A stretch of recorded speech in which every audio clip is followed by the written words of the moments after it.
ವ್ಯಾಖ್ಯಾಮುದ್ರಾಂ ಕರಸರಸಿಜೈಃ ಪುಸ್ತಕಂ ಶಂಖಚಕ್ರೆ ಬಿಭ್ರದ್ಭಿನ್ನ ಸ್ಫಟಿಕರುಚಿರೆ ಪುಂಡರೀಕೆ ನಿಷಣ್ಣಃ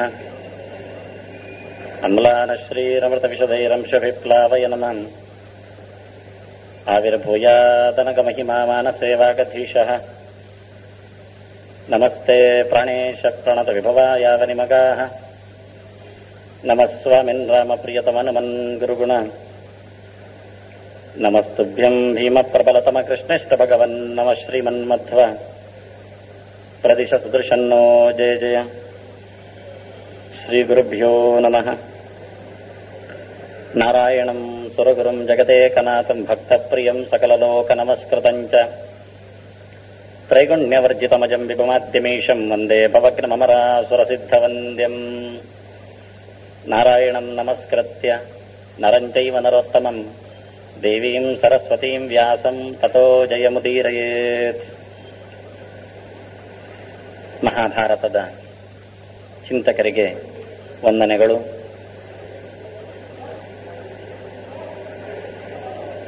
ಶನ್ನ ಸೂಕ್ತವನ್ನು ಕೇಳಿದ್ರಿ.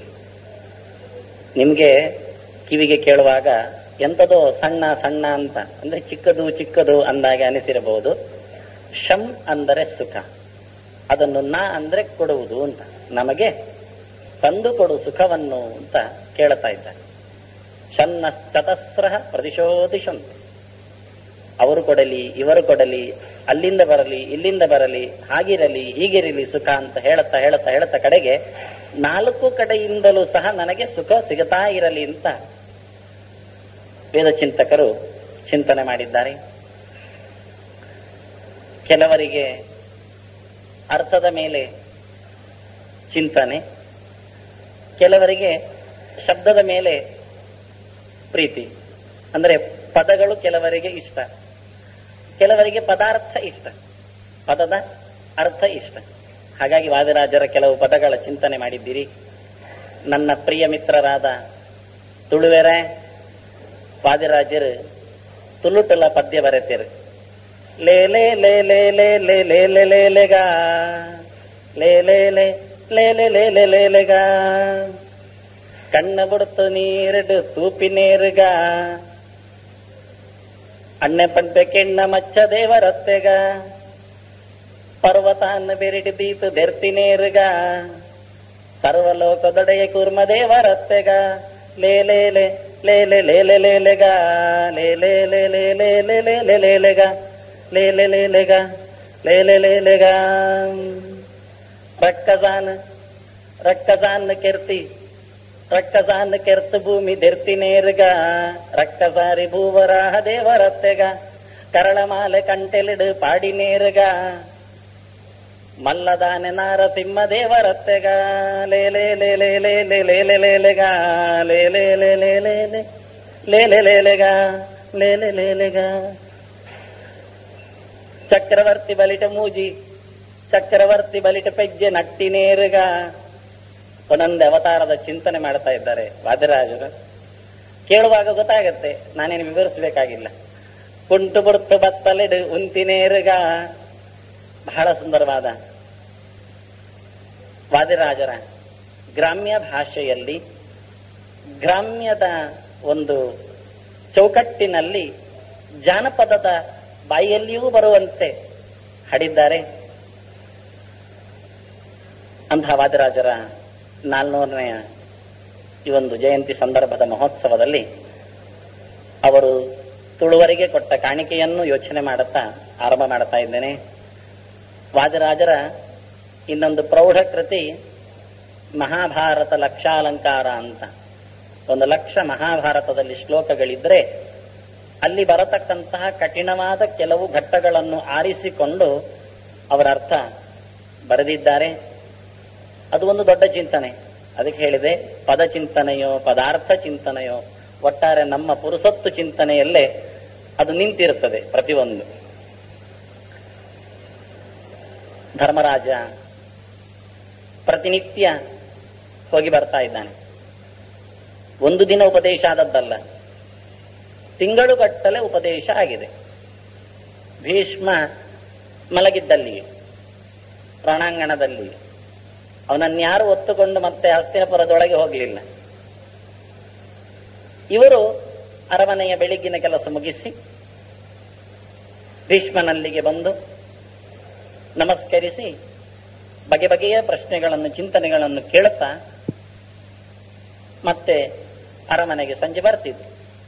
ಪಾಂಡವರು ಜೊತೆಯಲ್ಲಿ ಎಷ್ಟೋ ಋಷಿಗಳು, ಅದಕ್ಕಿಂತ ಹೆಚ್ಚಿಗೆ ಕೇಳುವ ತವಕ ತೋರಿಸಿದ ಕೃಷ್ಣ ಹೇಳಲಿಕ್ಕೋಸ್ಕರ ಹೋಗ್ತಿದ್ದ.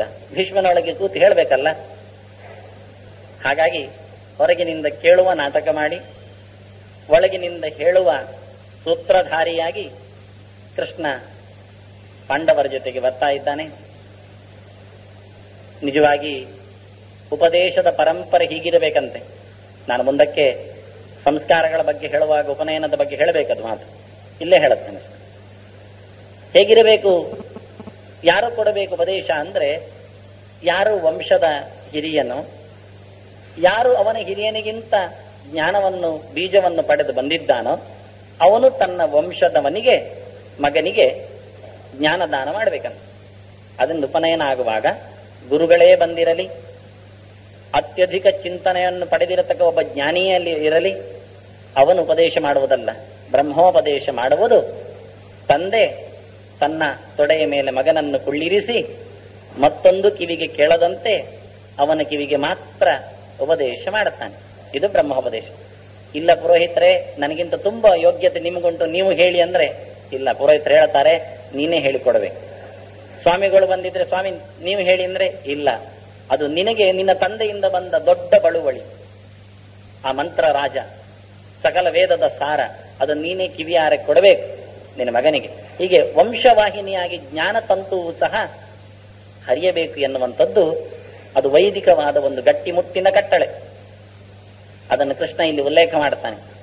ಭೀಷ್ಮನಲ್ಲಿ ಇಟ್ಟುಕೊಂಡು, ನೀನು ವಂಶದ ಹಿರಿಯ, ನಿನ್ನ ಮಕ್ಕಳು ಇವರು, ಮೊಮ್ಮಕ್ಕಳು ಇವರು, ಹಾಗಾಗಿ ನೀನೇ ನೇರವಾಗಿ ಉಪದೇಶ ಕೊಡಬೇಕು. ನಾನಿರಲಿ ವ್ಯಾಸರಿರಲಿ, ನಾವು ಜ್ಞಾನಕ್ಕೋಸ್ಕರ ಅವತರಿಸಿ ಬಂದಿರಲಿ, ಆದರೆ ಜ್ಞಾನದ ರಕ್ಷಣೆ ನಮ್ಮದು, ವಂಶವಾಹಿಯಾಗಿ ಜ್ಞಾನದ ದಾನ ಅದು ನಿನ್ನ. ಹಾಗೆ ಹೇಳಿ ಭೀಷ್ಮನಲ್ಲಿ ನಿಂತು ಧರ್ಮರಾಜನಿಗೆ ಉಪದೇಶ ಮಾಡಿಸ್ತಾ ಇದ್ದಾನೆ, ಕೊಡ್ತಾ ಇದ್ದಾನೆ. ಕೇಳುತ್ತಾ ಇದ್ದಾರೆ. ಧರ್ಮದ ಚೌಕಟ್ಟು ಹೇಗಿರಬೇಕು ಅಂತ ಒತ್ತಿ ಒತ್ತಿ ಕೊಟ್ಟಿದ್ದಾನೆ. ಹೀಗೆ ಬದುಕಿ, ಧರ್ಮ ಅಂದ್ರೆ ಧಾರಯತೀತಿ ಧರ್ಮ, ನಿನ್ನನ್ನು ಹೊತ್ತುಕೊಳ್ಳುತ್ತೆ ಅದು.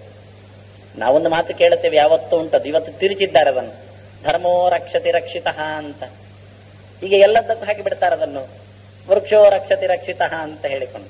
ಪರವಾಗಿಲ್ಲ, ಮರವನ್ನು ಉಳಿಸುವುದು ಒಂದು ಧರ್ಮವೇ ತಾನೆ, ಚಿಕ್ಕ ಧರ್ಮ ಇದು. ಹಾಗಲ್ಲ, ಎಲ್ಲವನ್ನೂ ಉಳಿಸುವುದು ಧರ್ಮ.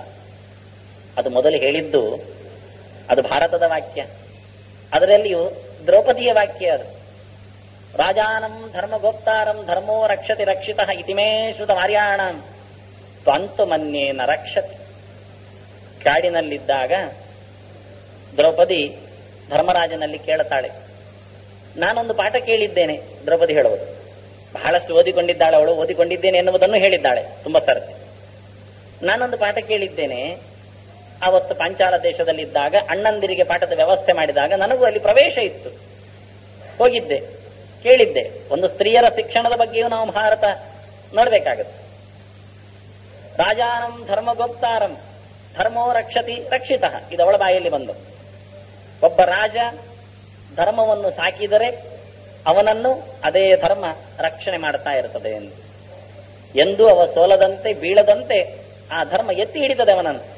ಯಾವಾಗ ರಾಜ ಒಬ್ಬ ಧರ್ಮವನ್ನು ಸಾಕಿದಾಗ, ನೋಡಿಕೊಂಡಾಗ, ಅವನ ರಕ್ಷಣೆಯಲ್ಲಿ ಧರ್ಮ ಹೊಗದಸ್ತಾಗಿ ಬೆಳೆದಿದ್ದಾಗ ಮಾತ್ರ. ಇದು ನಾನು ಕೇಳಿದ ಹಿರಿಯರ ಮಾತು. ಇತಿಮೇ ಶ್ರುತಂ ಆರ್ಯಾಣ, ದೊಡ್ಡವರ ಚಿಂತಕರ ಚಿಂತನೆ ಇದು ಆಗಿತ್ತು. ಆದ್ರೆ ನಿನ್ನನ್ನು ನೋಡಿದಾಗ ಸ್ವಲ್ಪ ವಿಪರೀತ ಕಾಣುತ್ತೆ ಅಂತಾಳೆ. ತ್ವಾಂತು ಮನ್ಯೆ ನರಕ್ಷತಿ, ನಿನ್ನನ್ನು ನೋಡಿದ್ರೆ ಆ ಧರ್ಮಕ್ಕೆ ಏನು ಹೆದರಿಕೆ ಆಗಿರ್ಬೇಕು, ನಿನ್ನನ್ನು ರಕ್ಷಣೆ ಮಾಡ್ತಾ ಇಲ್ಲ ಅದು ಅಂತ ತಮಾಷೆ ಮಾಡ್ತಾಳೆ. ಅಂದ್ರೆ ನೀನು ಮಾಡಿದ ಧರ್ಮ ಅಲ್ಲ ಅಂತ ಇಂಡೈರೆಕ್ಟ್ ಆಗಿ ಹೇಳ್ತಾಳೆ. ಒಂದೊಮ್ಮೆ ನಾವು ರಕ್ಷಣೆ ಮಾಡಿದರೆ ಧರ್ಮ ನಮ್ಮನ್ನದು ರಕ್ಷಣೆ ಮಾಡ್ತದೆ, ಇದು ನಿಯತವಾದ ಸತ್ಯ. ನಿನಗೀಗ ಧರ್ಮ ರಕ್ಷಣೆ ಮಾಡ್ಲಿಲ್ಲ ಅಂದ್ರೆ ಕಾಡು ಪಾಲಾದಿಯಲ್ಲ ನೀನು. ಹಾಗಾದ್ರೆ ನೀನು ಮಾಡಿದ್ಯಂಥದ್ದು ಧರ್ಮವೋ ಅಧರ್ಮವೋ, ಆತ್ಮವಿಮರ್ಶೆ ಮಾಡು ಅಂತ ಹೇಳಲಿಕ್ಕೆ ಈ ವಾಕ್ಯವನ್ನು ಎತ್ತಿಡಿದಿದ್ದು. ಅವಳು ಹೇಳಿದ ವಾಕ್ಯ ಬಹಳ ಸುಲಲಿತವಾದದ್ದು, ಆದರೆ ಅದರಲ್ಲಿ ಅರ್ಥ ಮಾತ್ರ ಬಹಳಷ್ಟು ತುಂಬಿಸಿಕೊಂಡು ಧರ್ಮರಾಜನನ್ನೇ ಒಂದು ಸರ್ತಿ ಅಲುಗಿಸಿಬಿಟ್ಲು. ನೀನು ಯೋಚನೆ ಮಾಡು, ಜೂಜಾಡಿದ್ದು, ಓಡಿ ಬಂದದ್ದು ಎಲ್ಲ ಧರ್ಮವೋ ಅಧರ್ಮವೋ ಯೋಚನೆ ಮಾಡು. ಅದು ಧರ್ಮ ಆಗಿದ್ರೆ ನಿನ್ನ ರಕ್ಷಣೆ ಮಾಡಬೇಕಿತ್ತು, ಅದು ಮಾಡಿದ್ದು ಧರ್ಮ ಅಲ್ಲ. ಹೀಗೆ ಮೊದಲ ಬಾರಿಗೆ ಧರ್ಮದ ವ್ಯಾಖ್ಯಾನದ ಸುತ್ತನ್ನು ಬಹಳ ಸುಂದರವಾಗಿ ಹೊರಗೆ ಹಾಕಿದ್ದು ದ್ರೌಪದಿ.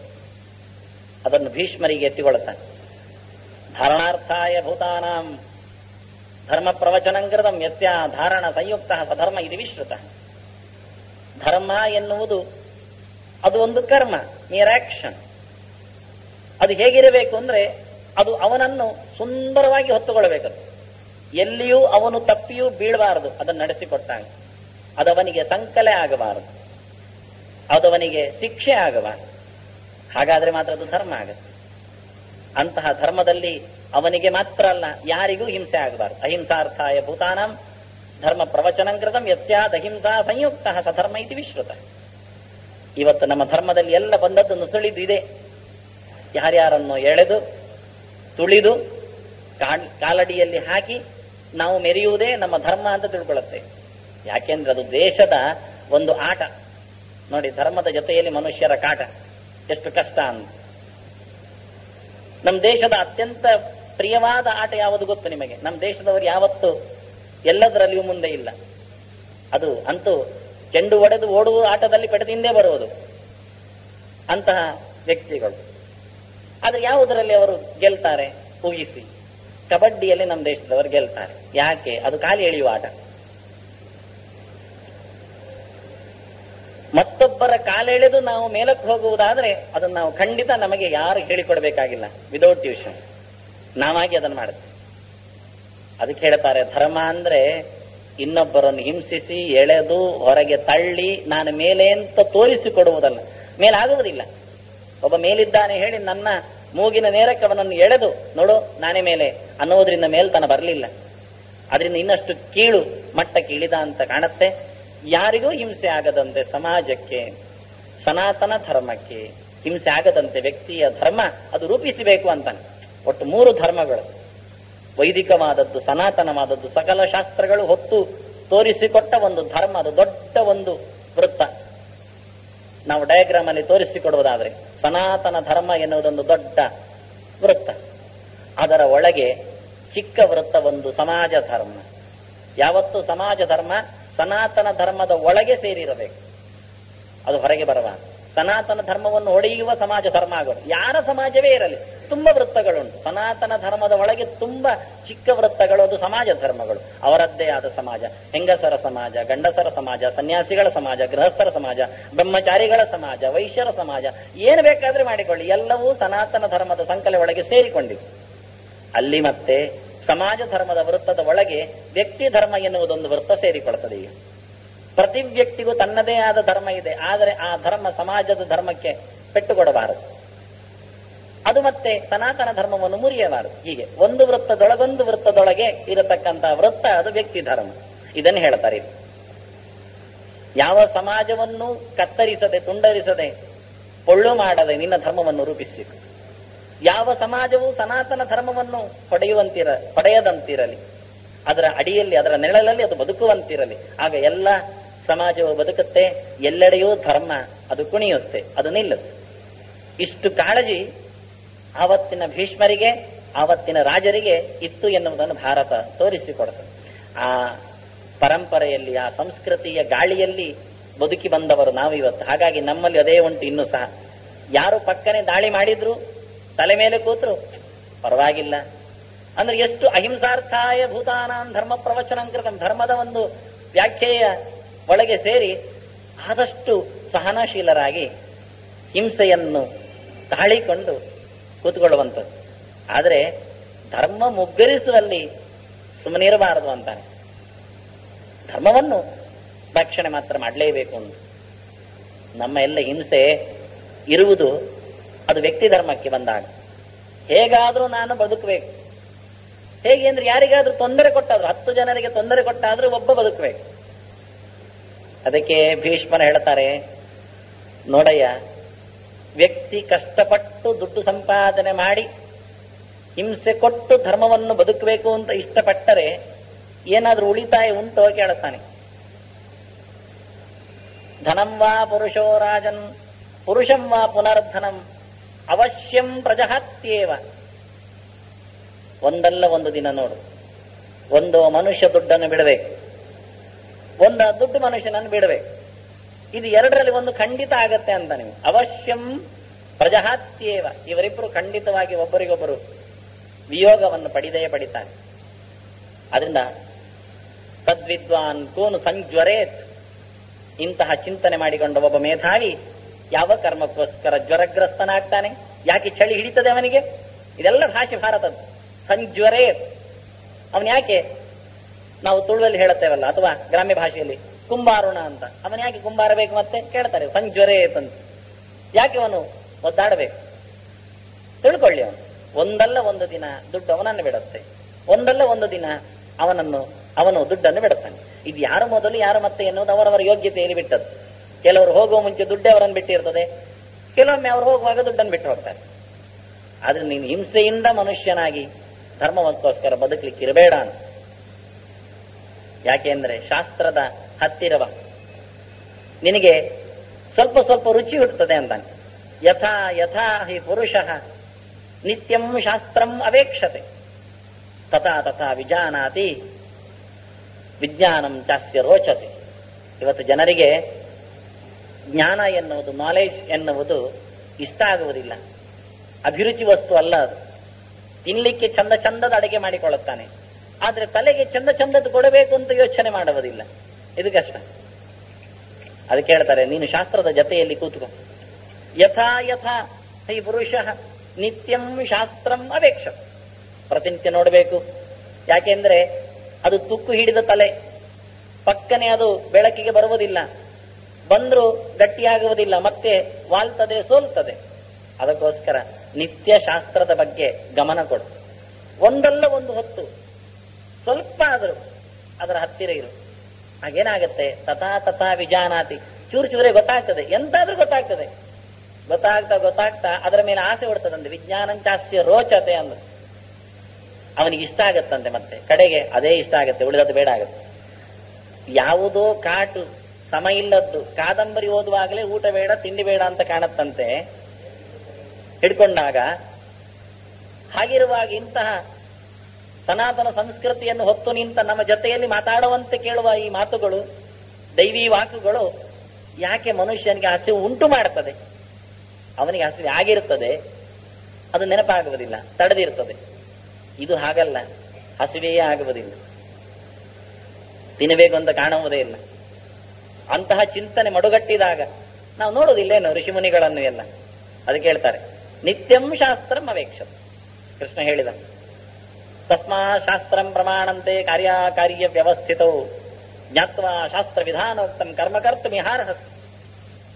ನಿನಗೇನಾದ್ರೂ ತೊಂದರೆಗಳು ಬಂದಾಗ, ಮಾಡಬೇಕು ಬಿಡಬೇಕು ಅಂತ ನೋಡಿದಾಗ ನೀನು ಶಾಸ್ತ್ರಕ್ಕೆ ಶರಣ. ಅದು ಹೇಳಿದಂತೆ ಕೇಳು. ಯಾಕೆ ನಮಗೆ ಪ್ರತ್ಯಕ್ಷ ಇಲ್ಲ. ಲಾಜಿಕ್ ಅನುಮಾನ ಮಾಡುವ ಅಂದ್ರೆ ಅದು ಅನುಮಾನವೇ, ಅದು ಕನ್ನಡದ ಅನುಮಾನ. ಅದು ಸರಿ ಉತ್ತರ ಕೊಡ್ತದೋ ಇಲ್ಲೋ ಗೊತ್ತಿಲ್ಲ. ಮತ್ತೇನು ಹೋಗುವುದಂದ್ರೆ ಶಬ್ದಕ್ಕೆ ಶರಣು. ಹಿರಿಯರು ಏನು ಹೇಳಿದ್ದಾರೆ, ಶಾಸ್ತ್ರ ಏನು ಪರವಾನಿಗೆ ಕೊಡ್ತದೆ ಅದನ್ನು ತೆಗೆದು ನೋಡು, ಪುಟ ಅರಳಿಸಿ ನೋಡು. ಆಗ ನಿಜವಾಗಿ ನಿನಗೆ ಅದು ಬೆನ್ನು ತಟ್ಟಿ ಹೇಳುತ್ತದೆ. ಅದಕ್ಕೊಂದು ಕ್ರಮ ಇತ್ತಂತೆ, ನಿತ್ಯ ಮಲಗುವ ಮುಂಚೆ ಡೈರಿ ಬರೆಯುವುದು ಅಂತ. ಪ್ರತ್ಯಹಂ ಪ್ರತ್ಯವೇಕ್ಷೇತ ನರಶ್ಚರಿತಮಾತ್ಮನಃ ಕಿನ್ನಮೇ ಪಶುಭಿಸ್ತುಲ್ಯಂ ಕಿನ್ನು ಸತ್ಪುರುಷೈ ರೀತಿ. ರಾತ್ರಿ ಮಲಗುವ ಮುಂಚೆ ಲೆಕ್ಕ ಹಾಕುವುದಂತೆ ಅವನು. ನಾನು ಎಷ್ಟು ಸರ್ತಿ ಇವತ್ತು ಪ್ರಾಣಿಗಳಂತೆ ವರ್ತನೆ ಮಾಡಿದ್ದೇನೆ ಟಿಕ್ಕ ಹಾಕುವುದು ಪ್ರಾಮಾಣಿಕವಾಗಿ. ಎಷ್ಟು ಸರ್ತಿ ನಾನು ಮನುಷ್ಯನಂತೆ ವರ್ತಿಸಿದ್ದೇನೆ ಲೆಕ್ಕ ಹಾಕುವುದು. ಆನಂತರ ಮರುದಿನ ಪುನಃ ನೋಡುವುದು, ಇವತ್ತು ಎಷ್ಟು ಸರ್ತಿ ನಾನು ಪ್ರಾಣಿಗಳಂತೆ ಮಾಡಿದ್ದೇನೆ, ಮನುಷ್ಯರಂತೆ ಮಾಡಿದ್ದೇನೆ ಅಂತ. ಮತ್ತೆ ಮೆಲ್ಲ ಹಿಂದಿನ ಪುಟ ನೋಡುದು, ನಿನ್ನೆಗಿಂತ ಹೆಚ್ಚಾಯಿತೋ ಕಮ್ಮಿ ಆಯಿತೋ ಅಂತ. ಆದಷ್ಟು ಮನುಷ್ಯನಂತೆ ಮಾಡುವುದು ಹೆಚ್ಚಾಗಬೇಕು, ಪ್ರಾಣಿಗಳಂತೆ ಮಾಡುವುದು ಕಡಿಮೆ ಆಗಬೇಕು. ಇದು ಹಾಗಿಲ್ಲ, ಅದಕ್ಕೆ ಬರೀಲಿಕ್ಕೆ ಹೋಗುವುದಿಲ್ಲ ಜನ. ಇದನ್ನೇ ಹೇಳಿದ್ರು, ಪ್ರತ್ಯಹಂ ಪ್ರತ್ಯವೇಶ್ಚೇತ ನರಹ ಚರಿತಂ ಆತ್ಮನಃ. ತನ್ನ ಬಗ್ಗೆ ತಾನೊಂದು ಸರ್ತಿ ಸಿಂಹಾವಲೋಕನ ಮಾಡಬೇಕಂತೆ, ಹಿಂತಿರುಗಿ ನೋಡ್ಬೇಕಂತೆ. ಹೇಗೆ ಬಂದೆ, ಏನು ಬಂದೆ, ಏನಾಯಿತು ಅಂತ. ಇನ್ನೊಮ್ಮೆ ಪಶುಭಿಸ್ತಲ್ಯಂ, ದೇವರು ಕೊಟ್ಟ ಈ ಭವ್ಯ ದೇಹವನ್ನು ನಾನು ಇಟ್ಟುಕೊಂಡು ಪ್ರಾಣಿಗಳಂತೆ ಮಾಡಿಕೊಂಡ್ನೋ, ಅಥವಾ ಆ ದೈವಿಕವಾದ ಈ ದೇಹವನ್ನು ಅತಃ ದೈವೀ ವೀಣಾ ಭವತಿ ಅಂದ್ರು. ಈ ದೇಹ ಒಂದು ಚಂದದ ವೀಣೆ ಅಂತೆ. ಅದು ಪ್ರಕೃತಿಯ ಗಾನಕ್ಕೆ, ಶ್ರುತಿಬದ್ಧವಾದ ಲಯಕ್ಕೆ ಅದನ್ನು ಮೀಟಿ ಕೊಟ್ಟಿದ್ದರೆ ಬಹಳ ಚಂದದ ಸುಮಧುರವಾದ ನಾದ ಹೇಳತ್ತಂತೆ. ಇಲ್ಲದಿದ್ದರೆ ಸಪ್ಪೆ ಸ್ವರ ಬಂದು ತಲೆ ಚಿಟ್ಟು ಹಿಡಿಸಿ ಎದ್ದೋಡಿ ರಾಗದಲ್ಲಿ ಅದು ನಮ್ಮನ್ನು ಓಡಿಸಿ ಬಿಡುತ್ತೆ. ಎಷ್ಟು ಅತಃ ದೈವೀ ವೀಣಾ ಭವತಿ ಅಂದ್ರು. ಇದು ಅದರದ್ದು ಸೋರೆ ಬುರುಡೆ. 7 ನಾಡಿಗಳೇ ಅದರ 7 ತಂತಿಗಳು ಅಂತಾರೆ. ಮೂಲಾಧಾರ, ಸ್ವಾಧಿಷ್ಠಾನ, ಮಣಿಪುರ, ಅನಾಹತ, ವಿಶುದ್ಧಾಜ್ಞ ಚಕ್ರಗಳೇ ಅದರ ನಿಜವಾದ ಸ್ಪೋಕ್ಸ್ಗಳಾಗಿ, ತಂತಿಗಳಾಗಿ ಕೂತಿವೆ. ನಾಲಿಗೆಯೇ ಅದನ್ನು ಮೀಟುವ ಉಗುರು ಇದ್ದ ಹಾಗೆ. ಶಬ್ದ ಬರಬೇಕು, ಸಾಮಗಾನ ಬರಬೇಕು, ಪ್ರಕೃತಿಯ ಸಾಮವನ್ನು ಕಂಡು ಭಗವಂತನ ಎತ್ತರವನ್ನು ಚಿಂತನೆ ಮಾಡಬೇಕು. ಆಗ ಮಾತ್ರ ಬಾಳಿಗೊಂದು ಬೆಳಕು ಬರಲಿಕ್ಕೆ ಸಾಧ್ಯ ಅಂತ ಅದರಂತೆ ತೋರಿಸಿಕೊಟ್ಟ. ಯಥಾ ಯಥಾ ಪುರುಷಃ ನಿತ್ಯಂ ಶಾಸ್ತ್ರಂ ಅವೇಕ್ಷತ. ಕಣ್ಣರಳಿ ಶಾಸ್ತ್ರದ ಬಗ್ಗೆ ಒಮ್ಮೆ ನೀನು ಚಿಂತನೆ ಮಾಡು, ಎತ್ತರಕ್ಕೆ ಏರ್ತಿ. ಒಟ್ಟಾರೆ ನೀನಂತೂ ದಾಡ್ತಾ ಇದ್ದಿ. ನೇರವಾಗಿ ಧರ್ಮರಾಜನ ಹತ್ರ ಸಂವಾದ ಮಾಡ್ತಾನೆ. ಮಾತಾ ಪಿತ್ರೋ ಗುರುಣಾಂಚ ಪೂಜಾ ಬಹುಮತ ಮಮ. ನನಗೆ ಭೀಷ್ಮ ಹೇಳ್ತಾನೆ, ನನಗೆ ತುಂಬಾ ಇಷ್ಟ ಯಾವುದು ಅಂದ್ರೆ ತಂದೆ ತಾಯಿಗಳ ಸೇವೆ ಮಾಡುವುದು, ಗುರುಗಳ ಉಪಸಕ್ತಿ ಮಾಡುವುದು ಅಂತಾನೆ. 3 ಜನರನ್ನು ಎತ್ತಿ ಹೇಳ್ತಾನೆ. ಮಾತಾ ಪಿತ್ರೋ ಗುರುಣಾಂಚ. ಯಾಕೆಂದ್ರೆ ತಂದೆ ತಾಯಿ ಅನ್ನುವಲ್ಲಿ ಒಂದೇ ಹೇಳಿದ. ಗುರುಣಾಂಚ ಇಟ್ಟುಕೊಂಡ. ಗುರುಗಳು ಅಂದುಬಿಟ್ಟ ಸುಮಾರು ಜನ ಅಂತ. ಯಾಕೆಂದ್ರೆ ಒಬ್ಬ ಗುರುವಿನಿಂದ ಒಬ್ಬ ತಯಾರಾಗುವುದಿಲ್ಲ. ತುಂಬ ಗುರುವಿನಿಂದ ಎಲ್ಲಿಯೋ ಒಂದು ತಯಾರಾದ್ರೆ ಕಷ್ಟ.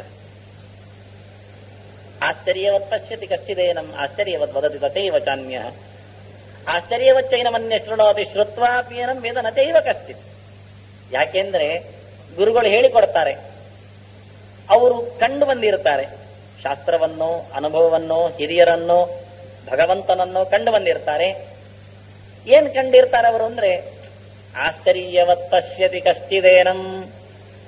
ಬರೇ ಆಶ್ಚರ್ಯ ಅಂತ ಎಕ್ಲಮೇಟರಿ ಚಿಹ್ನೆಯಲ್ಲಿ ಕಂಡಿರುತ್ತಾರೆ. ಆಹಾ ಅದ್ಭುತ, ಆಶ್ಚರ್ಯ, ಇಷ್ಟು ಗೊತ್ತಾಗಿರುತ್ತೆ ಅವರಿಗೆ. ಗೊತ್ತಾಗ್ಲಿಕ್ಕೆ ಹೋಗಿ ಇಷ್ಟು ಗೊತ್ತಾಗತ್ತೆ ಅವರಿಗೆ. ಆಶ್ಚರ್ಯವತ್ ವದತಿ ತಥೈವ ಚಾನ್ಯ. ಬಂದು ಹೇಳ್ತಾನೆ ಶಿಷ್ಯನಿಗೆ, ನಾನು ಕಂಡೆ, ನನಗೆ ಗೊತ್ತಾಯ್ತು, ನನಗೆ ಸಿಕ್ಕಿತ್ತು, ನಿನಗೆ ಹೇಳಲಿಯಾ? ಅದು ತುಂಬಾ ಆಶ್ಚರ್ಯ. ಅವನಿಗೆ ಕೇಳುವುದು ಅಷ್ಟೇ. ಆಶ್ಚರ್ಯವಚ್ಚೈನ ಮನ್ಯ ಶೃಣೋತಿ. ಅವ ಹೇಳಿದ, ಇವ ಕೇಳಿದ, ಅದನ್ನೇ ಕೇಳಿದ. ಅದು ಬರೇ ಅದ್ಭುತ ಅಂತೆ.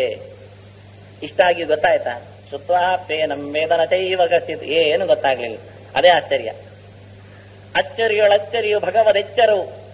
ನಿಜವಾಗಿ ತುಂಬಿದ ಆಶ್ಚರ್ಯ ಯಾವುದು ಅಂದ್ರೆ ಅದು ಭಗವಂತನ ಚಿಂತನೆ, ಭಗವಂತನ ಪರಿ. ಅದನ್ನೇ ಹೇಳಿದ್ರು.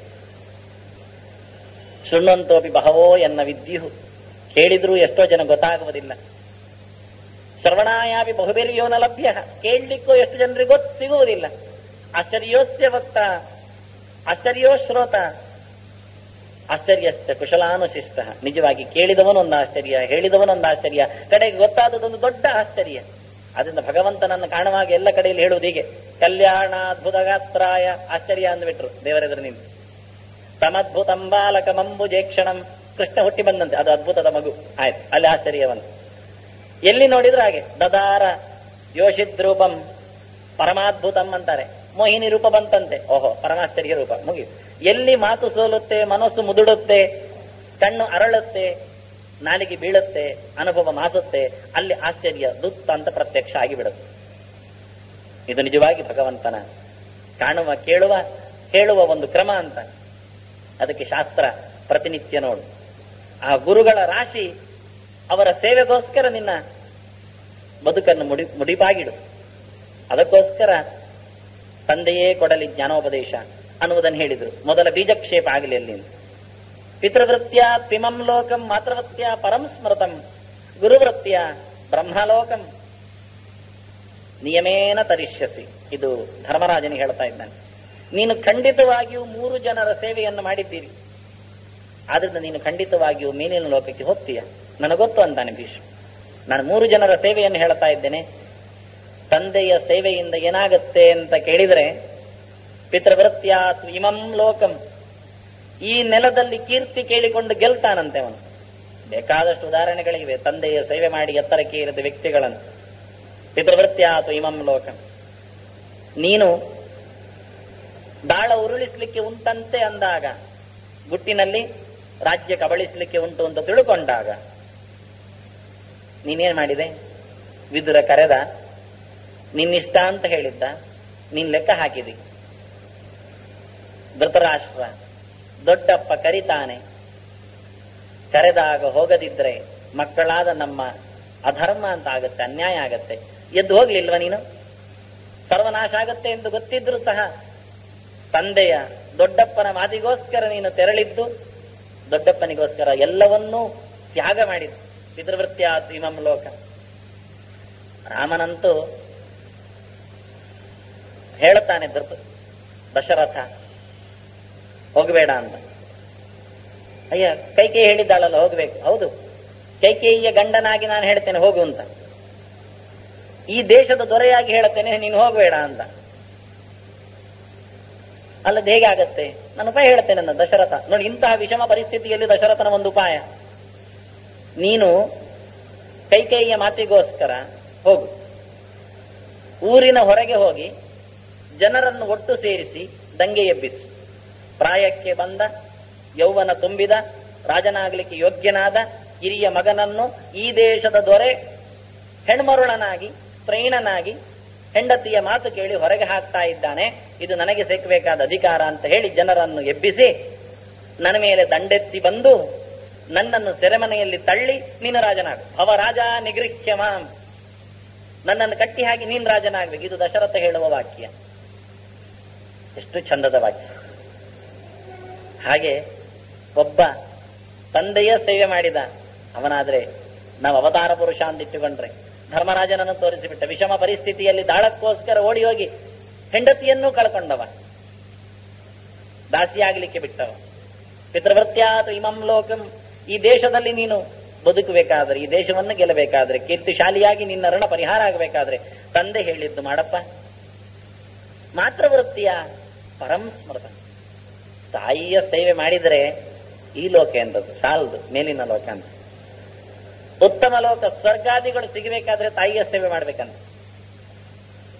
ಯಾರೋ ಒಬ್ರು ಕೇಳಿದ್ರು, ತಂದೆ ತಾಯಿಗಳನ್ನು ತೀರ್ಥಕ್ಷೇತ್ರಕ್ಕೆ ತನ್ನ ಸ್ವಂತ ಖರ್ಚಿನಲ್ಲಿ ಎಲ್ಲ ಮಾಡಿಸಿ ಬಂದಂತೆ.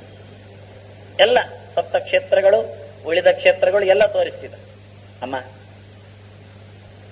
ನೀನು ನನ್ನನ್ನು ಸಾಕಿದ್ದಕ್ಕೆ, ಇಷ್ಟು ದೊಡ್ಡದು ಮಾಡಿದ್ದಕ್ಕೆ, ಈ ದೇಹವನ್ನು ಹೆತ್ತು ಕೊಟ್ಟದ್ದಕ್ಕೆ ನಾನು ಪರಿಹಾರ ಮಾಡಿಕೊಂಡು ನಿನ್ನ ಋಣ ಅಂತ ಕೇಳಿದ್ ನಾನು. ಹೌದು ಮಗ ಅಂದನು. ನಾನು ನಿನ್ನನ್ನು ಹೊಟ್ಟೆಯೊಳಗೆ ತುಂಬಿಸಿಕೊಂಡು 9ನೆಯ ತಿಂಗಳಿನಲ್ಲಿ ಮನೆಯೊಳಗೆ ಅನ್ನಕ್ಕೋಸ್ಕರ, ದೇವರ ನೈವೇದ್ಯಕ್ಕೋಸ್ಕರ ಒಂದು ಕೊಡ ನೀರನ್ನು ಸೇದಿ ಒಳಗೆ ತಂದಿದ್ದೇನೆ, ಅದಕ್ಕೆ ಸಮಾಯ್ತಲ್ಲ ಅಂದ. ಹೇಗಿರಬೇಕು ನಾನು? ಅದಕ್ಕೆ ಮಗ ಅಂತ ಅನಿಸಿಕೊಳ್ಳಿಕ್ಕೆ ಮನು ಹೇಳುತ್ತಾನೆ, ಜೀವತಃ ವಾಕ್ಯಕರಣಾತ್ ಪ್ರತ್ಯಬ್ಧಂ ಭೂರಿ ಭೋಜನಾತ್ ಗಯಾಯಾಮ್ ಶ್ರಾದ್ದದಾನಚ್ಚ ತ್ರಿಭಿ ಪುತ್ರಸ್ಯ ಪುತ್ರತಾ ಅಂತ. ಪುತ್ರತ್ವ ಅಂತ ಬರುವಂಥದ್ದು ಇಂತಹ ಒಂದು ಚಂದದ ದೇಹವನ್ನು ತಂದೆ ಕೊಟ್ಟಿದ್ದಾನೆ ಬಳುವಳಿಯಾಗಿ. ಅಂತಹ ದೇಹವನ್ನು ಹೊತ್ತ ನಮ್ಮ ಕರ್ತವ್ಯ ಎಷ್ಟು ಏನು ಅಂದ್ರೆ, ಜೀವತಃ ವಾಕ್ಯಕರಣಾತ್, ಬದುಕಿದ್ದಾಗ ಅವರು ಹೇಳಿದಂತೆ ನಡೆಯುವುದಂತೆ. ಈಗ ಅದು ಉಲ್ಟಾಗಿದೆ. ಪ್ರತ್ಯಬ್ಧಂ ಭೂರಿ ಭೋಜನಾತ್, ಅವನ ಹೆಸರಿನಲ್ಲಿ ಪ್ರತಿ ವರ್ಷ ಎಲ್ಲರಿಗೆ ಯಥೇಚ್ಛವಾದ ಅನ್ನದಾನ. ಯಾಕೆಂದ್ರೆ ಅನ್ನದಾನಕ್ಕೆ ಸಮನಾದದ್ದು ಇನ್ನೊಂದಿಲ್ಲ ಈ ಯುಗದಲ್ಲಿ, ಈ ಹೊತ್ತಿನಲ್ಲಿ. ಹಸಿದು ಬಂದ ಅತಿಥಿಗೆ ಚೆನ್ನಾಗಿ ಉಣಬಡಿಸು ನೀನು.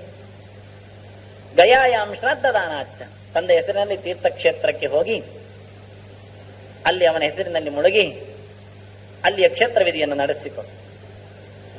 ನಿಜವಾಗಿ ಮಗ ಅಂತ ಅನಿಸಿಕೊಳ್ಳಿಕ್ಕಿರತಕ್ಕಂಥ 3 ಬಾಧ್ಯತೆ ಇದು ಅಂತ. ಒಂದು ವ್ಯಕ್ತಿ ಧರ್ಮದ ಬಗ್ಗೆ ಹೇಳಬೇಕಾದ್ರೆ ಬಹಳ ಸುಂದರವಾಗಿ ಭಾರತ ಸ್ಮೃತಿ ಎಲ್ಲ ಬಾಯಿ ಹಾಕುತ್ತೆ. ಅದರಂತೆ ಹೇಳ್ತಾರೆ ನೋಡು, ಪಿತೃವೃತ್ಯ ಇಮಂ ಲೋಕಂ ಮಾತೃವೃತ್ಯ ಪರಂ ಸ್ಮೃತಂ ಗುರುವೃತ್ಯ ಬ್ರಹ್ಮಲೋಕಂ. ನೀನು ಗುರುಗಳ ಸೇವೆ ಮಾಡಿದ್ರೆ ಕೇಳುವುದೇ ಬೇಡ, ನಿನಗೆ ಶಾಶ್ವತವಾದ ಪದವಿ, ಭಗವಂತನಲ್ಲಿ ಸ್ಥಾನ ಕೊಡ್ತಾನೆ. ಅದು ನಿನಗೆ ಸಿಕ್ಕಿದೆ ಅಂತಾನೆ. ನಿಯಮೇನ ತರಿಷ್ಯಸಿ, ನೀನು ಖಂಡಿತವಾಗಿ ಇದನ್ನು ಪಡಿತಿ. ಯಾಕೆಂದ್ರೆ ನಿನ್ನ ಗುರುವೃತ್ತಿ ಅಸಾಧಾರಣವಾದದ್ದು. ದ್ರೋಣರಲ್ಲಿ, ನನ್ನಲ್ಲಿ ಅಂತಾನೆ ಭೀಷ್ಮ. ಗುರು ಅಂದ್ರೆ ಹಿರಿಯರೆಲ್ಲ ಗುರುಗಳೇ, ಉತ್ತಮರು ಅಂತ ಅರ್ಥ. ಅಂತಹ ಉತ್ತಮರಲ್ಲಿ ನಿನ್ನ ಚಾಕರಿ ನೋಡಿದ್ರೆ ಖಂಡಿತವಾಗಿ ಭಗವಂತ ನಿನಗೆ ಜ್ಞಾನವನ್ನು ಕರುಣಿಸ್ತಾನಪ್ಪ ಅಂತಂದ. ಇವನಿದ್ದಾನಲ್ಲ ಕೃಷ್ಣನಿಗೆ ಬೆಟ್ಟ ತೋರಿಸ್ತಾನೆ ಭೀಷ್ಮ. ಯಯೇನಂ ಸಂಶ್ರಯಂತೀಹ ಭಕ್ತ್ಯಾ ನಾರಾಯಣಂ ಹರಿಂ ತೇ ತರಂತೀಹ ದುರ್ಗಾಣಿ ನಚಾತ್ರಾಸ್ತಿ ವಿಚಾರಣ. ಈ ವಿಷಯದಲ್ಲಿ ಮಾತ್ರ ಸಂಶಯ ಪಡಬೇಡಿ, ಪ್ರಶ್ನೆ ಹಾಕಬೇಡಿ, ಚೂರು ಅದರಲ್ಲಿ ತೊಂದರೆ ಇಲ್ಲ, ಅನುಮಾನ ಇಲ್ಲ. ಏನಂದ್ರೆ ಯಯೇನಂ ಸಂಶ್ರಯಂತೀಹ, ಇವನನ್ನು ಯಾರು ಕಾಲಿ ಹಿಡಿದು ನಂಬಿ ಅವನ ಪಕ್ಷದಲ್ಲಿ ಕೂತಿರುತ್ತಾರೆ ಅವರು ಖಂಡಿತ ಪಾಸ್ ಅಂತರ್ಥ. ಯಯೇನಂ ಸಂಶ್ರಯಂತೀಹ, ಅವನಲ್ಲಿ ಆಶ್ರಯವನ್ನು ಪಡೆದು ಆಶ್ರಯ ಪಡೆದು ಆ ಕೃಷ್ಣನನ್ನು ಯಾರು ಮೊರೆ ಹೊಂದಿರುತ್ತಾರೆ, ಭಕ್ತಿಯ ನಾರಾಯಣಂ ಹರಿಂ ಎಲ್ಲ ಹೇಳಿದ್ದು, ಇನ್ನು ಸಂಶಯ ಇಲ್ಲ. ಮಹಾಭಾರತ ಹೇಳಿದು ಅಂತ ಕೇಳೋದಲ್ಲ, ಭೀಷ್ಮನೇ ಕೃಷ್ಣ ಎದುರಿದ್ದಾಗಲೇ ಹೇಳ್ತಾ ಇದ್ದಾನೆ, ಇವನು ಯಾರು ಗೊತ್ತೋ, ನಾರಾಯಣ. ಎಲ್ಲ ನರವೃಂದಕ್ಕೂ ಇವನೇ ಆಸರೆ. ಹಾಗಿರುವಾಗ ನಾವು ತಿಳಿದು ಆಸರೆ ಮಾಡಿದ್ರೆ ನಮಗೆ ಅದರ ಲಾಭ. ನಾವು ಇಲ್ಲ ನಾರಾಯಣನ ನಾವು ಆಸರೆ ಮಾಡೋದಿಲ್ಲ ಅಂದ್ರೆ ಅಲ್ಲಾದ್ರೂ ನಾವು ಆಸರೆ ಮಾಡಿರ್ತೇವೆ ಅಷ್ಟೇ. ಯಾಕೆಂದ್ರೆ ಗೊತ್ತಿಲ್ಲದೆ ಮಾಡಿರ್ತೇವೆ. ನರವೃಂದಕ್ಕೆಲ್ಲ ಆಸರೆ ಯಾರೋ ಅವನು ನಾರಾಯಣ. ನರಾಣಂ ಅಯನಃ, ನಾರಾಯಣ ಅಂದ್ರೆ ಅದು ಶಬ್ದ. ನರಗಳ ಸಮೂಹಕ್ಕೆ ನಾರ ಅಂತ ಹೆಸರು, ಅದಕ್ಕೆ ಅಯನ ಆಸರೆ ಅಂತ. ಇಡೀ ಬ್ರಹ್ಮಾಂಡವೇ ಅದು ಭಗವಂತನ ಉದರದಲ್ಲಿ ಸೇರಿಬಿಟ್ಟಿದೆ. ನಾವು ಎಲ್ಲಿದ್ದೇವೆ ಅಂದ್ರೆ ದೇವರೊಳಗಿದ್ದೇವೆ, ನಾವು ಎಲ್ಲಿದ್ದೇವೆ ನಮ್ಮೊಳಗೆ ದೇವರಿದ್ದಾರೆ ಅಷ್ಟೇ. ಅದಕ್ಕೆ ಎರಡು ಒಟ್ಟಿಗೆ ದೃಷ್ಟಾಂತ ಕೊಡಬಹುದು, ಒಂದೇ ಸಿಗುವುದಿಲ್ಲ. ತಟ್ಟಿರಾಯನ ಒಳಗೆ ಮನುಷ್ಯ ಇರುವಂತೆ, ಗರ್ಭಿಣಿಯ ಒಳಗೆ ಮಗು ಇರುವಂತೆ, ಹಾಗೆ ದೇವರೊಳಗೆ ನಾವು, ನಮ್ಮೊಳಗೆ ದೇವರು. ನಾವೊಂದು ತಟ್ಟಿರಾಯ, ದೇವರೊಳಗೆ ಕುಣಿದ್ರೆ ಕುಣಿತೇವೆ. ನಾವೊಂದು ಮಗು ಭಗವಂತನ ಗರ್ಭದಲ್ಲಿ. ಆದ್ರಿಂದ ನಮಗೇನು ತೊಂದರೆ ಇಲ್ಲ. ಯಾಕೆಂದ್ರೆ ಗರ್ಭದಲ್ಲಿರುವಾಗ ಎಲ್ಲವೂ ನೋಡಿಕೊಳ್ಳುವುದು ತಾಯಿ. ಏನಾದರೂ ಗರ್ಭಕ್ಕೆ ಆರೋಗ್ಯ ಬೇಕಾದ್ರೆ ಕಷಾಯ ಕುಡಿಯುವುದು ತಾಯಿ, ಅದು ಪೋಷಕ ಆಗುವುದು ಮಗುವಿಗೆ. ನೋಡಿ, ಪತ್ತೆ ಮಾಡುವುದು ತಾಯಿ, ಬೆಳೆಯುವುದು ಮಗು. ಆದ್ರಿಂದ ಹೇಗೆ ಭಗವಂತ ನೋಡಿಕೊಳ್ತಾನೆ ಅಂದ್ರೆ ಗರ್ಭದ ಶಿಶುವಿನಂತೆ ನೋಡಿಕೊಳ್ಳುತ್ತಾನೆ. ಹೇಗೆ ಭಗವಂತ ಗುಣಿಸ್ತಾನೆ ಅಂದ್ರೆ ತಟ್ಟಿರಾಯನ ಒಳಗೆ ಸೇರಿದಂತೆ ಗುಣಿಸ್ತಾನೆ. ಇದು ಎರಡು ದೃಷ್ಟಾಂತ ಒಟ್ಟು ಮಾಡಿದ್ರೆ ಭಗವಂತ ಒಂದು ಗೊತ್ತಾಗ್ತದೆ, ನಾರಾಯಣ ಅಂದ್ರೆ ಯಾಕೆ ಹೇಳ್ತಾರೆ ಅಂತ. ಮನುಷ್ಯ ಜಾತಿಗೆಲ್ಲ ಆಸರೆಯಾದವ. ನಂಬಿದರೆ ಅದಕ್ಕೊಂದಿಷ್ಟು ಲಾಭ, ಬಿಟ್ಟರೆ ಒಂದಿಷ್ಟು ನಷ್ಟ. ನಾನು ನಾರಾಯಣನನ್ನು ಆಸರೆ ಮಾಡಿಕೊಂಡಿದ್ದೇನೆ ಅಂತ ಒಪ್ಪುವುದಿಲ್ಲ ಅಂದ್ರೆ, ಅಲ್ಲ, ಒಪ್ಪುವುದಿಲ್ಲದಿದ್ರು ನಾವು ಹೇಳಿದ್ರಿಂದ ಅದು ಹೋಗುವುದಲ್ಲ, ನಾವು ಹೇಳಿದ್ರಿಂದ ಬರುವುದೂ ಅಲ್ಲ. ಅದು ಆಗಿದೆ. ಇಡೀ ಪ್ರಪಂಚವನ್ನು ಹೊತ್ತು ನಿಂತ ಭಗವಂತನ ಮೇಲೆ ನಾವು ನಿಂತಾಗಿದೆ, ಆಸರೆಯನ್ನು ಪಡೆದಾಗಿದೆ. ಅದರಿಂದಲೇ ನಮ್ಮ ಒಂದು ಸಂಸ್ಕೃತಿಯ ಮಾತಿನಲ್ಲಿ ಬರತಕ್ಕ 3 ಮಾತು ಉಂಟು. ಜೀವ ಹೋಯಿತು, ಹೋಗ್ಲಿ. ಪ್ರಾಣ ಹೋಯಿತು, ಅದು ಹೌದು. ಮತ್ತೆ ಇನ್ನೊಂದು ಹೇಳ್ತಾರೆ, ಸತ್ತು ಹೋಯಿತು ಅಂತ. ಅದೆಂತದ್ದು? ಜೀವ ಹೋಯಿತು, ಇಲ್ಲಿ ಒಂದು ಜೀವ ಅಂತ ಉಂಟು. ಯಾಕೆಂದ್ರೆ ಲ್ಯಾಬೊರೇಟರಿಯಲ್ಲಿ ಇದ್ದದ್ದಕ್ಕೆ ಜೀವ ಇಲ್ಲ, ಹೆಣ. ಮತ್ತೆ ಪ್ರಾಣ ಹೋಯಿತು, ಹೌದು, ಪ್ರಾಣಾಪಾನಗಳು ಶ್ವಾಸೋಚ್ಛ್ವಾಸ ಕ್ರಿಯೆ ಆಗ್ತಿತ್ತು, ಅಲ್ಲಿ ಇಲ್ಲ, ನಿಂತಿದ್ದದು, ಪ್ರಾಣ ಹೋದದ್ದು ಹೌದು. ಮತ್ತೆಂತ ಹೋಯ್ತು ನೋಡುವುದು ಈಗ? ಸತ್ತು ಹೋಯ್ತು. ಅದೆಂತದ್ದು ಸತ್ತು ಹೋಯ್ತು ಅಂದ್ರೆ? ಸತ್ ಹೋಯ್ತು. ಸತ್ತು ಅಂದ್ರೆ ಭಗವಂತನಿಗೆ ಇದ್ದದ್ದು ಅಂತ. ದೇಹ ಬಂದಾಗ ಒಟ್ಟಿಗೆ ಬಂದದ್ದು. ಓಂ ತತ್ಸದಿತಿ ನಿರ್ದೇಶ ಬ್ರಹ್ಮಣಸ್ತ್ರಿವಿಧ ಸ್ಮೃತಃ ಸದಸಕ್ಷರಮಕ್ಷರಂ. ಇದು ಭಾರತವೇ ಹೇಳ್ತದೆ. ಭಗವಂತನಿಗೆ ಸತ್ತು ಅಂತ ಹೆಸರು. ಒಂದ್ಸರ್ತಿ ಗೀತೆಯಲ್ಲಿ ಹೇಳ್ತದೆ, ಇನ್ನೊಮ್ಮೆ ವಿಷ್ಣು ಸಹಸ್ರನಾಮದಲ್ಲಿ ಹೇಳ್ತದೆ. ಎರಡು ಭಾರತದ್ದೇ ದೊಡ್ಡ ಕಣ್ಣುಗಳು, ಜ್ಞಾನ ಬಿಂದುಗಳು. ಸತ್ತು ಅಂದ್ರೆ ಭಗವಂತ. ಅಂತಹ ಭಗವಂತ ಒಳಗಿದ್ದ, ಈಗ ಹೋದ. ಆದ್ರಿಂದ ಅದು ಕುಣಿಯುವುದಿಲ್ಲ, ಅಲ್ಲಿಯ ಹೆಣ ಕುಣಿಯುವುದಿಲ್ಲ. ಯಾಕೆ? ಸತ್ತು ಇಲ್ಲ ಅಲ್ಲಿ.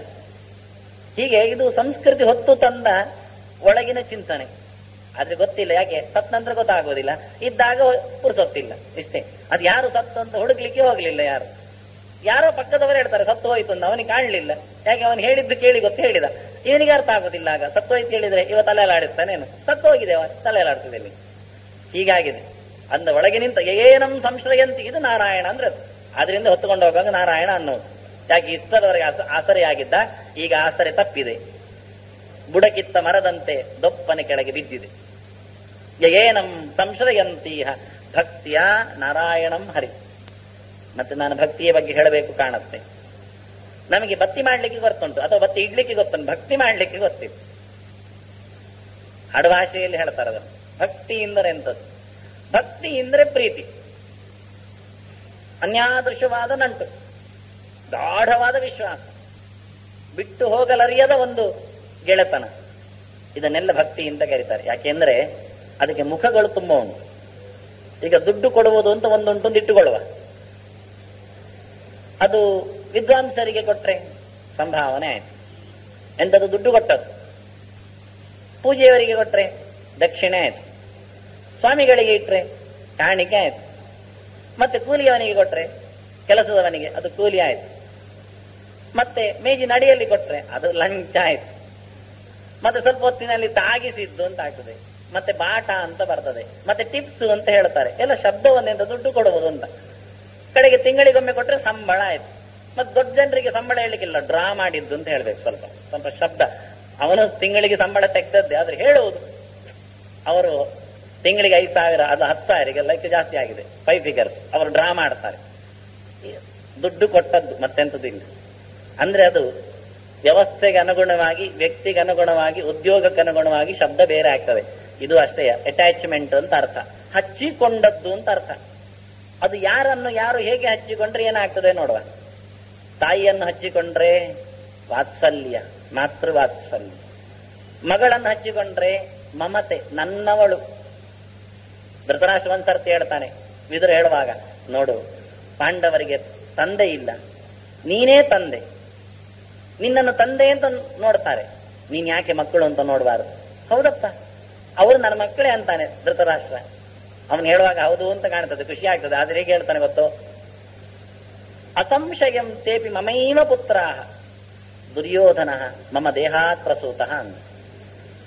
ನೋಡಿ ಸಂಸ್ಕೃತ ನಿಮಗೆ ಎಷ್ಟು ಪಕ್ಕ ಗೊತ್ತಾಯ್ತು ನೋಡಿ. ಖಂಡಿತ ಅವ್ರು ನನ್ನದೇ ಮಕ್ಕಳು. ಮತ್ತೆ ದುರ್ಯೋಧನ ನನ್ನ ದೇಹ ಹಂಚಿ ಹುಟ್ಟಿದ್ದಲ್ವಾ, ಏನಾಯ್ತು ಹಾಗಾದ್ರೆ? ಅಲ್ಲ ಅಂತಾಯ್ತು ನೋಡಿ. ನಾನು ದೇಹ ಕೊಟ್ಟು ದುರ್ಯೋಧನನ್ನು ಮಾಡಿದ್ದೇನೆ, ಆದ್ರೆ ಅವರು ಹಾಗಲ್ಲ, ಆದ್ರೆ ಮಕ್ಕಳು ಹೀಗೆ. ಅದರಂತೆ ಮಗಳು ಅಂದಾಗ, ಮಗ ಅಂದಾಗ, ಮಕ್ಕಳು ಅಂದಾಗ ಮಮತೆ, ನನ್ನದೇ, ನನ್ನ ದೇಹವನ್ನೇ ಹಂಚಿ ಹುಟ್ಟಿದವರು ಒಂದು ಮಮತೆ, ವಾತ್ಸಲ್ಯ. ಗುರುಗಳ ಪಕ್ಕಕ್ಕೆ ನಿಂತಾಗ ಗೌರವ, ಗೆಳೆಯನ ಹೆಗಲಿ ಕೈ ಹಾಕಿದಾಗ ಗೆಳೆತನ, ಮೈತ್ರಿ, ಸಖ್ಯ. ಅದೇ ಹೆಂಡತಿಯನ್ನು ಮೋಕೆ ಮಾಡಿದಾಗ ಅದೇ ಪ್ರೀತಿ, ಅದೇ ದೇವರ ಕಾಲು ಹಿಡಿದಾಗ ಅದು ಭಕ್ತಿ. ಇಷ್ಟೇಯ. ಎಲ್ಲಿ ಹೇಗಿರಬೇಕು ಅಂತ, ತಾಯಿಗಿಂತ, ಗುರುಗಳಿಗಿಂತ, ಮಿತ್ರನಿಗಿಂತ, ಮಕ್ಕಳಿಗಿಂತ, ದುಡ್ಡಿಗಿಂತ, ದುಡ್ಡು ಮೇಲೆ ಎಂತ ಇಡುವುದು? ವಿಶ್ವಾಸ. ನೋಡಿ ಅಲ್ಲಿ ಇರುವುದು ಬೇರೆ ಶಬ್ದ, ಯಾರಿಗೆ ಗೊತ್ತಿಲ್ಲದು. ಯಾಕೆ ದುಡ್ಡಿನ ಮೇಲೆ ಭರವಸೆ, ವಿಶ್ವಾಸ ಇಟ್ಟು ಸೋಲ್ತಾನೆ. ದುಡ್ಡನ್ನು ಪ್ರೀತಿ ಮಾಡುವ, ಯಾಕೆಲ್ಲ ಇದು ಯಾವ ಶಬ್ದ ಹಾಕ್ಲಿಕ್ಕೆ ಬರೋದಿಲ್ಲ, ಅದು ಗೆಳೆತನ ಅಲ್ಲ, ಹೆಗಲಿ ಕೈ ಹಾಕೋದಿಲ್ಲ ಅದು. ಅದರ ಮೇಲೆ ವಿಶ್ವಾಸ ಅಥವಾ ಭರವಸೆ, ಅದಕ್ಕೆ ಸೇರುವ ಶಬ್ದ. ಹಾಗಾಗಿ ಎಲ್ಲದಕ್ಕಿಂತ, ದುಡ್ಡಿಗಿಂತ, ತಾಯಿಗಿಂತ, ಮಕ್ಕಳಿಗಿಂತ, ಸಂಸಾರಕ್ಕಿಂತ, ಗೆಳೆತನಕ್ಕಿಂತ, ಗೆಳೆಯರಿಗಿಂತ, ಗುರುಗಳಿಗಿಂತ ಹೆಚ್ಚುವರಿದ ವಿಶ್ವಾಸ, ನಂಬಿಕೆ, ಅಟ್ಯಾಚ್ಮೆಂಟ್ ಅದು ಭಗವಂತನಲ್ಲಿ ಬಂದರೆ ಅದು ಭಕ್ತಿ. ಇಷ್ಟೇ. ಭಕ್ತಿ ಅಂದ್ರೆ ಮತ್ತೇನೂ ಅಲ್ಲ, ಹುಡುಕ್ಲಿಕ್ಕೆ ಹೋಗ್ಲಿಕ್ಕಿಲ್ಲ. ಇನ್ನು ಅತ್ಯಂತ ಎತ್ತರದ ಒಂದು ಗೌರವದ ಸ್ಥಿತಿ ಅದು ಭಗವಂತನಲ್ಲಿಗೆ ಬಂದಾಗ. ಪೂರ್ಣವಾದ ಅರಿವು ಇರ್ತದೆ. ಅಂತಹ ಭಗವಂತನನ್ನು ಪ್ರೀತಿಸಿ ಭಕ್ತಿ ಮಾಡಿ ಅಂತಾರೆ. ಆ ಶಬ್ದ ಹೇಳುವಾಗ ಹಾಗೆ ಹೇಳ್ತಾರೆ ಅಷ್ಟೆ. ಭಕ್ತಿಯ ನಾರಾಯಣಂ ಹರಿಂ, ಸಕಲ ದೋಷ ನಿವಾರಕನಾದ ನಿನ್ನನ್ನು ಹೊತ್ತು ತಂದಿರುವ ನಿನ್ನ ನಿಜವಾದ ತಂದೆ. ನೀ ತಂದೆ, ನಾ ಬಂದೆ, ನೀಯನ್ನ ತಂದೆ. ಅದರಿಂದ ಇಂತಹ ದೇಹ ಕೊಟ್ಟು ಸಾಧನೆ ಮಾಡಿಸುವ ಭಗವಂತನಲ್ಲಿಗೆ ಆಸರೆಯನ್ನು ಪಡೆದಾಗ ತೇ ತರಂತೀಹ ದುರ್ಗಾಣಿ, ಎಂತ ಆಪತ್ತುಗಳಿದ್ರೂ ನಾಶ ಆಗತ್ತಂತೆ. ಒಂದ್ಸರ್ತಿ ಗಟ್ಟಿ ಮನಸ್ಸಿನಿಂದ ನಾರಾಯಣ ಅಂದ್ರೆ ಎಲ್ಲವೂ ಹೋಗುತ್ತೆ. ಯಾಕೆಂದ್ರೆ ನಾರಾಯಣ ಅಂದ್ರೆ ದೊಡ್ಡ ಕಳ್ಳ ಅಂತೇವ. ಇವತ್ತಿನ ಆ ಈರಪ್ಪನು ಎದುರಿಲ್ಲ, ಅಥವಾ ಯಾವ ವ್ಯಕ್ತಿಯೂ ಎದುರಿಲ್ಲ. ನಾರಾಯಣೋ ನಾಮ ನರೋ ನರಾಣಂ ಪ್ರಸಿದ್ಧ ಚೋರ ಕಥಿತ ಪೃಥಿವ್ಯಾಂ ಅನೇಕ ಜನ್ಮಾರ್ಜಿತ ಪಾಪ ಸಂಚಯಂ ಹರತ್ಯಶೇಷಂ ಸ್ಮೃತ ಮಾತ್ರ ಏವ.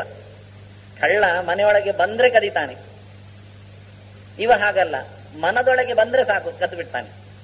ಇದು ವಿಶೇಷ. ನಾರಾಯಣ ನೆನಪು ಮಾಡಿದ್ರೆ ಸಾಕು. ಈಗ ವೀರಪ್ಪನ ನೆನಪು ಮಾಡಿದ್ರೆ ಯಾರನ್ನು ಕದಿದಿಲ್ಲವ, ಬಂದ್ರೆ ಮಾತ್ರ. ಇದು ಹಾಗಲ್ಲ, ನಾರಾಯಣ ನೆನಪು ಮಾಡಿಕೊಂಡ್ರೆ ಸಾಕು, ಎಲ್ಲ ಕದ್ದು ಬಿಡ್ತಾನೆ. ಎಂತ ಕದೀತಾನೆ? ಅವನಿಗೆ ದುಡ್ಡು ಬೇಡ, ತಿಜೋರಿಯಲ್ಲಿದ್ದದ್ದು ಬೇಡ, ಅವನಿಗೆ ಬೇಕಾದ್ದು ನೀವು ಕರೆದದ್ದು ಯಾಕೆ? ಒಳಗಿನ ಕಶ್ಮಲ. ಅನೇಕ ಜನ್ಮಾರ್ಜಿತ ಪಾಪ ಸಂಚಯಂ ಅಂತಾರೆ. ಬಹಳ ಬಹಳ ಜನ್ಮಗಳಿಂದ ಒಟ್ಟು ಮಾಡಿಟ್ಟ ಏನೊಂದು ಪಾಪದ ಮುದ್ದೆ ಇತ್ತು, ಅದನ್ನು ನಾರಾಯಣಂತ ಮುಕ್ತ ಮನಸ್ಸಿನಿಂದ, ಆರ್ದ್ರ ಹೃದಯದಿಂದ ಒಂದ್ ಸರ್ತಿ ಗಟ್ಟಿ ನೆನೆದು ಕರೆದ್ರೆ ಎಲ್ಲ ಕರಗಿ ಹೋಗುತ್ತಂತೆ, ಖಾಲಿ ಆಗತ್ತಂತೆ. ಕೃಷ್ಣ ಶಬ್ದಕ್ಕೆ ಇದೇ ಅರ್ಥ, ಬ್ರಹ್ಮವಿವರ್ತ ಹೇಳುತ್ತೆ. ಕೋಟಿ ಜನ್ಮಾರ್ಜಿತಂ ಪಾಪಂ ಕೃಷಿರುತ್ಯುಚ್ಯತೆ ಬುಧೈಹಿ ತನ್ನಾಶನ ಕರೋ ದೇವಃ ಕೃಷ್ಣ ಇತ್ಯಭಿಧೀಯತೆ ಅಂತ. ಕೃಷ್ಣ ಅಂದ್ರೆ ಕೃಷಿ ನಾಶ ಮಾಡುವವ. ವೈಶ್ಯ ಜಾತಿಯಲ್ಲಿ ಬಂದಿದ್ದಾನೆ. ಕೃಷಿ ಗೋರಕ್ಷ ವಾಣಿಜ್ಯಂ ಅಂತ. ಅವನಿಗೆ ಗೋವಳ ಬೇರೆ, ಕೃಷಿ ಗೋವಳ ಇವನ್ನೆಲ್ಲ ಚೆನ್ನಾಗಿ ನೋಡ್ಕೊಳ್ಬೇಕು. ಇದು ಅಲ್ಲ, ಈ ನಮ್ಮ ಕೃಷ್ಣ ಏನ್ ಮಾಡ್ತಾನೆ ಅಂದ್ರೆ ಕೃಷಿಯನ್ನು ನಾಶ ಮಾಡ್ತಾನಂತ. ಕೃಷಿ ನಾಶ ಕೃಷ್ಣ. ಎಂತ ಕೃಷಿ ಅಂದ್ರೆ ಅದು ಕೋಟಿಗಟ್ಟಲೆ ಜನ್ಮದಲ್ಲಿ ಮಾಡಿಕೊಂಡ ಪಾಪದ ಕೃಷಿ ಉಂಟಲ್ಲ, ಅದನ್ನು ನಾಶ ಮಾಡ್ತಾನಂತ. ಕೋಟಿ ಜನ್ಮ ಅರ್ಜಿತಂ ಪಾಪಂ ಕೃಷಿರುತ್ತಿಚ್ಛತೆ. ನಮ್ಮ ಕೃಷಿ, ನಮಗೆ ಎಕರೆ ಜಮೀನಿಲ್ಲ, ಕೈಯಲ್ಲಿ ಟ್ರ್ಯಾಕ್ಟರ್ ಟಿಲ್ಲರ್ ಇಲ್ಲ, ಆದ್ರೂ ಕೃಷಿ ಮಾಡ್ತಾನೇ ಇರ್ತೇವೆ. ಯಾಕೆ? ನಾಲಿಗೆ ಒಂದುಂಟಲ್ಲ, ಅದರಲ್ಲೇ ಮಾಡೋದು. ಕೋಟಿ ಜನ್ಮಾರ್ಜಿತಂ ಪಾಪಂ ಕೃಷಿರುತ್ತಿಚ್ಛತೆ ಬುಧೈ. ಮನಸ್ಸು ಎನ್ನುವ ಗದ್ದೆಯಲ್ಲಿ ನಾಲಿಗೆ ಎನ್ನುವ ನೇಗಿಲು ಹಾಯಿಸಿ ಎಷ್ಟೆಲ್ಲ ಮಾಡ್ತಾರೆ. ಅದಕ್ಕೆ ದಾಸರು ಹೇಳಿದ್ರು, ಒಡಲ ಜಾಗಟೆ ಮಾಡಿ ನಾಲಿಗೆಯನ್ನು ಬಡಿತಾ ಹೋಗು ಅಂತ ನಾರಾಯಣ ಹೇಳಲಿಕ್ಕೆ ಶುರು ಮಾಡು. ಹಾಗೆ ಇದನ್ನು ಹೇಳಿದರು. ಕೃಷ್ಣ ಅಂತಹ ಕೃಷ್ಣನನ್ನು ಏನಂ ಸಂಶ್ರಯಂತೀಹ. ಈ ಕೃಷ್ಣನ ಕಾಲು ಹಿಡಿದ್ರೆ, ಆಶ್ರಯ ಪಡೆದ್ರೆ ಎಂತಹ ದುರಿತಗಳಿದ್ರೂ ಹೋಗ್ತದೆ. ತೇ ತರಂತೀಹ ದುರ್ಗಾಣಿ. ಇದೆಲ್ಲ ಹೇಳುವುದು. ದುರ್ಗ ಶಬ್ದ ಅತ್ಯುತ್ತಮವಾದ ದೊಡ್ಡ ತೊಂದರೆಯನ್ನು ಹೇಳ್ತದೆ. ಯಾವತ್ತು ದುರಿತ ಬಹಳ ಜೋರಿದ್ರೆ ಅದನ್ನು ದುರ್ಗ ಅಂತ ಕರೀತಾರೆ. ಅಂತಹ ಕೋಟೆಗಳೆಲ್ಲ, ದುರಿತದ ಕೋಟೆಗಳೆಲ್ಲ ಅದು ಭಗವಂತನ ಚಿಂತನೆಯಿಂದ ನಾಶ ಆಗಿಬಿಡುತ್ತೆ. ಅದನ್ನು ಮಾಡಿಯಪ್ಪ ಅಂದನು. ನಚಾತ್ರಾಸ್ತಿ ವಿಚಾರಣ. ಇದರಲ್ಲಿ ಚರ್ಚೆ ಇಲ್ಲ. ಇದು ಸುಮ್ಮನೆ ಅರ್ಥವಾದ ಅಲ್ಲ, ಹೇಳಲಿಕ್ಕೆ ಹೋಗಿಬಿಟ್ಟದ್ದಲ್ಲ, ಇದು ವಾಸ್ತವ ಸಂಗತಿ ಅಂತಾರೆ. ಇದರ ಬಗ್ಗೆ ಯೋಚನೆ ಮಾಡಬೇಡಿ ಅಂತ ಹೇಳಿ ಭಗವಂತನ ಆಸರೆಯೇ ಪರಮೋಚ್ಚವಾದ ರಾಜಧರ್ಮ ಅಂದ್ರು. ಇದೇ ರಾಜಧರ್ಮ ಅಂತ ಹೆಸರು ಕೊಟ್ಟೆ. ರಾಜರ ಧರ್ಮ ಅಲ್ಲ, ಧರ್ಮದ ರಾಜ ಇದು. ಧರ್ಮಗಳಲ್ಲಿ ಶ್ರೇಷ್ಠವಾದ ಧರ್ಮ ಯಾವುದು? ಅದು ರಾಜಧರ್ಮ. ನಾವು ರಾಜಗೋಪುರ ಅಂತ ಕರಿತೇವೆ, ರಾಜಬೀದಿ ಅಂತ ಕರೀತೇವೆ. ಅಂದ್ರೆ ದೊಡ್ಡ ಬೀದಿ ಅಂತ ಅರ್ಥ, ದೊಡ್ಡ ಗೋಪುರ ಅಂತ ಅರ್ಥ. ಹಾಗೆ ರಾಜಧರ್ಮ ಅಂದ್ರೆ ದೊಡ್ಡ ಧರ್ಮ ಯಾವುದು ಅಂದ್ರೆ ಭಗವಂತನ ಚಿಂತನೆಯಲ್ಲಿ ಕ್ಷಣವನ್ನು ಕಳೆಯುವಂಥದ್ದು. ಅಂದ್ರು ಮುಂದಕ್ಕೆ ಆಪದ್ಧರ್ಮ. ಯಾಕೆಂದ್ರೆ ಮುಗಿಯುವುದಿಲ್ಲ ಮತ್ತೆ ರಾಜಧರ್ಮ. ಮತ್ತೆ ಮತ್ತೆ ನೆನಪಾದ್ರೆ ಧರ್ಮರಾಜರಾಗಿ ಬಿಡುತ್ತೇವೆ. ಮತ್ತೆ ಆಪದ್ಧರ್ಮದಲ್ಲಿ ಮನೆ ಅಂದ್ರೆ ಎಂತದ್ದು ಹೇಳ್ತಾರೆ ಮೊದಲು. ಆಪದ್ಧರ್ಮ ಅಂದ್ರೆ ನಾವು ಬದುಕಲಿಕ್ಕೆ ಬೇಕಾದ್ದು ಮನೆ, ಮನೆ ವಾರ್ತೆ, ಮನೆ ಸುತ್ತಮುತ್ತಲು. ಏನದು ಅಂದ್ರೆ ನಗೃಹಂ ಗೃಹಮಿತ್ಯಾಹು ಗೃಹಿಣೀ ಗೃಹಮುಚ್ಯತೆ ಗೃಹಂತು ಗೃಹಿಣೀಹೀನಂ ಅರಣ್ಯ ಸದೃಶಂ ಸ್ಮೃತಂ ಅಥವಾ ಸ್ಮಶಾನ ಸದೃಶಂ ಸ್ಮೃತ. ಭಾರತ ಅರಣ್ಯ ಸದೃಶಂ ಅನ್ನಂತೆ. ಯಾಕೆಂದ್ರೆ ಅದಕ್ಕೆ ಅರಣ್ಯವೂ ಒಂದೇ, ಸ್ಮಶಾನವೂ ಒಂದೇ. ಇದು ಭಾರತದ ವಾಕ್ಯ. ಸಾಮಾನ್ಯ ಎಲ್ಲರ ಬಾಯಲ್ಲಿ ಬರ್ತದೆ, ಅರ್ಥ ಗೊತ್ತಿದೆ. ನಗೃಹಂ ಗೃಹಮಿತ್ಯಾಹು. ಮನೆಯನ್ನು ಮನೆ ಅಂತ ಕರೆಯುವುದಿಲ್ಲ. ಯಾಕೆ ಅಂದ್ರೆ ಅಲ್ಲ, ಮನೆ ಅಂತ ಕರಿಬೇಕಾದ್ರೆ ಅಲ್ಲಿ ಜನ ಇದ್ರೆ ಮಾತ್ರ. ನಾವೆಲ್ಲಿ ಅದ್ರ ಪರ್ಯಾಯ ಅರಣ್ಯ, ಅದು ಉಪಯೋಗ ಇಲ್ಲ. ಅದನ್ನ ಮನೆಯಲ್ಲಿ ಮಹಿಳೆ ಇರಬೇಕು. ಮನೆ ಅನ್ನುವುದೇ ಮಹಿಳೆ ಎನ್ನುವುದು ಮೊದಲು ಕೊಡ್ತಾರೆ. ಯಾಕೆಂದ್ರೆ ಧರ್ಮ ಬೆಳೆಯುವುದು ಎಲ್ಲಿ ಅದನ್ನು ತೋರಿಸಿಕೊಟ್ರು. ಪ್ರತಿಯೊಂದು ಮನೆಯಲ್ಲಿ ಮಹಿಳೆ ಎನ್ನುವಳು ಮನೆಯಲ್ಲಿ ಇರಬೇಕು. ಅದೊಳನ್ನು ಕಟ್ಟಿದ್ದಲ್ಲ, ಕಟ್ಟಿ ಹಾಕಿದ್ದಲ್ಲ, ಹೌಸ್ ಅರೆಸ್ಟ್ ಅಲ್ಲ. ಅವಳಿಗೆ ಸ್ವಾತಂತ್ರ್ಯ. ಹೊರಗೆ ಹೋಗಿ ದುಡಿದು ಕಷ್ಟಪಟ್ಟು ಬರಬೇಕು ಅಂತಿಲ್ಲ, ಮನೆಯನ್ನು ತುಂಬಿಸಬೇಕು ಅಂತಿಲ್ಲ, ಬೆಳೆಸಬೇಕು ಅಂತಿಲ್ಲ. ಎಷ್ಟು ಆರಾಮ, ಚೆನ್ನಾಗಿ ನೋಡಿಕೊಳ್ಳುವುದು. ಅದು ಮೆರವಣಿಗೆ ಇಟ್ಟ ವಸ್ತುವಲ್ಲ, ಅದು ಉತ್ಸವ ಮೂರ್ತಿಯಲ್ಲ, ಅದು ಕಾಣಿಕೆ ಹೊತ್ತು ತರಬೇಕಾಗಿಲ್ಲ. ಇಂತಹ ಒಂದು ನೆಲೆಯಲ್ಲಿ ಹೇಳ್ತಾ ಇದ್ದಾರೆ ಅವರು. ಇನ್ನೊಂದು ಮಾತು ಕೊಟ್ಟಿದ್ದಾರೆ, ಯತ್ರ ನಾರಿಯಸ್ತು ಪೂಜ್ಯಂತೆ ರಮಂತೆ ತತ್ರ ದೇವತಾ ಅಂತ. ಎಲ್ಲಿ ಮನೆಯೊಳಗೆ ಸುತ್ತಮುತ್ತಲು ತಿರುಗಾಡಿಕೊಂಡು ತನ್ನ ಕೆಲಸವನ್ನೆಲ್ಲ ಮಾಡ್ತಾ ಇರ್ತಾಳೆ, ಅಂತಹ ಸಂದರ್ಭದಲ್ಲಿ ಅಲ್ಲಿ ದೇವತೆಗಳೆಲ್ಲ ಖುಷಿಪಟ್ಟು ಇರ್ತಾರಂತೆ. ಎಲ್ಲ ದೇವತೆಗಳು ಬರಲಿಕ್ಕೆ ಕಾರಣ ಮನೆಯೊಡತಿ ಸುಂದರವಾಗಿ ಓಡಾಡಿಕೊಂಡಿರುವುದಂತೆ. ಮನೆಯೊಳಗೆ ನಾವು ಗಂಟಾವಣಿ ಅಲ್ಲಾಡಿಸ್ತೇವೆ, ಆಗಮಾರ್ತಂತು ದೇವಾನಂ ಗಮನಾರ್ಥಂತು ರಕ್ಷಸಾಂ ಅಂತ. ಒಳ್ಳೆಯ ಶಕ್ತಿಗಳು ಒಳಗೆ ಬರಲಿ, ಕೆಟ್ಟ ಶಕ್ತಿಗಳು ಹೊರಗೆ ಹೋಗಲಿ ಹೇಳಿ ಗಂಟಾಮನೆ ಅಲ್ಲಾಡಿಸ್ತೇವೆ. ಇದನ್ನು ಹೇಳಿದ್ರು. ಮನೆಯೊಳಗೆ ಮಹಿಳೆ ಓಡಾಡ್ತಿದ್ರೆ ಗಂಟಾಮಣಿ ಅಲ್ಲಾಡಿಸಿದಂತೆ ಅಂತೆ, ದೇವತೆಗಳು ಬರ್ತಾರಂತೆ. ಯಾಕೆಂದ್ರೆ ಅವಳು ಹಾಕಿಕೊಂಡ ಕಾಲ್ಗೆಜ್ಜೆ, ಉಡಿದಾರ, ಕೈಬಳೆ ಇವೆಲ್ಲ ಸದ್ದಾಗ್ತಾ ಇರುವಾಗ ಅಶುಭ ದೂರ ಆಗ್ತಾ ಇರ್ತದಂತೆ. ಅದೆಲ್ಲ ಮಂಗಲ ಧ್ವನಿ, ಅದು ಮಾಂಗಲಿಕವಾದ ಶಬ್ದಗಳು. ಈ ಶಬ್ದಗಳು ಮನೆಯೊಳಗೆ ತುಂಬುತ್ತಾ ಇದ್ರೆ ಎಷ್ಟೊತ್ತು ನೋಡಿದ್ರು ಅಶುಭ ಬರುವುದಿಲ್ಲ. ಅದಕ್ಕೆ ಹೇಳ್ತಾರೆ, ಇದು ಪಾಶ್ಚಾತ್ಯ ವಿದ್ವಾನ್ ಇದು ಚಿಂತನೆ. ಫೆಂಗ್ಶುಯಿ ಅಂತ ಇದೆ ಒಂದು ಜ್ಯೋತಿಷ್ಯದ ಒಂದು ಮುಖ, ಅದು ಹೇಳುತ್ತದೆ ಮನೆಯೊಳಗೆ ಯಾವತ್ತು ಏನಾದ್ರೂ ಒಂದು ಕಿಂಕಿಣಿ ಸದ್ದು ಆಗ್ತಾ ಇರಬೇಕಂತ. ಯಾಕೆಂದ್ರೆ ಚೈತನ್ಯ ತುಂಬಿದೆ ಅಂತ ಅರ್ಥ. ಎಲ್ಲಿ ಶೂನ್ಯವಾಗಿದೆ, ಸದ್ದು ಕೇಳುವುದಿಲ್ಲ, ಆ ಮನೆ ಒಂದು, ಅವರು ಹೇಳುವುದು ಅದು ಒಂದು ಸಮಾಧಿ ಅಂತ. ಗೋಪುರ ಕಟ್ಟಿದೆ, ಸಮಾಧಿ. ಎಲ್ಲಿ ನಿಶ್ಶಬ್ದ ವಾತಾವರಣ ಇರುತ್ತೆ ಅದು ಸಮಾಧಿ. ಎಲ್ಲಿ ಸದ್ದು ಬರ್ತಾ ಇರ್ತದೆ ಅದಕ್ಕೋಸ್ಕರ ಅವರು ಒಂದು ಹ್ಯಾಂಗಿಂಗ್ ಬೆಲ್ ಕೊಡ್ತಾರೆ.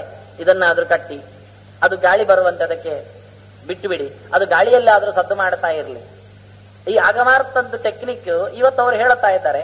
ನಾವು ಅದನ್ನು ಸಿಕ್ಕಿಸ್ಲಿಕ್ಕೆ ನೋಡ್ತೇವೆ. ನಮ್ಮ ಗಂಟಾಮಣಿ ಮರೆತಿದ್ದೇವೆ. ಎಷ್ಟು ಚಂದ ಇದೆ ನೋಡಿದು. ಅದಕ್ಕೆ ಹೇಳಿದ್ರು, ಎತ್ರ ನಾರ್ಯಸ್ತು ಪೂಜ್ಯಂತೆ ರಮಂತೆ ತತ್ರ ದೇವತಾಹ ಅಂತ.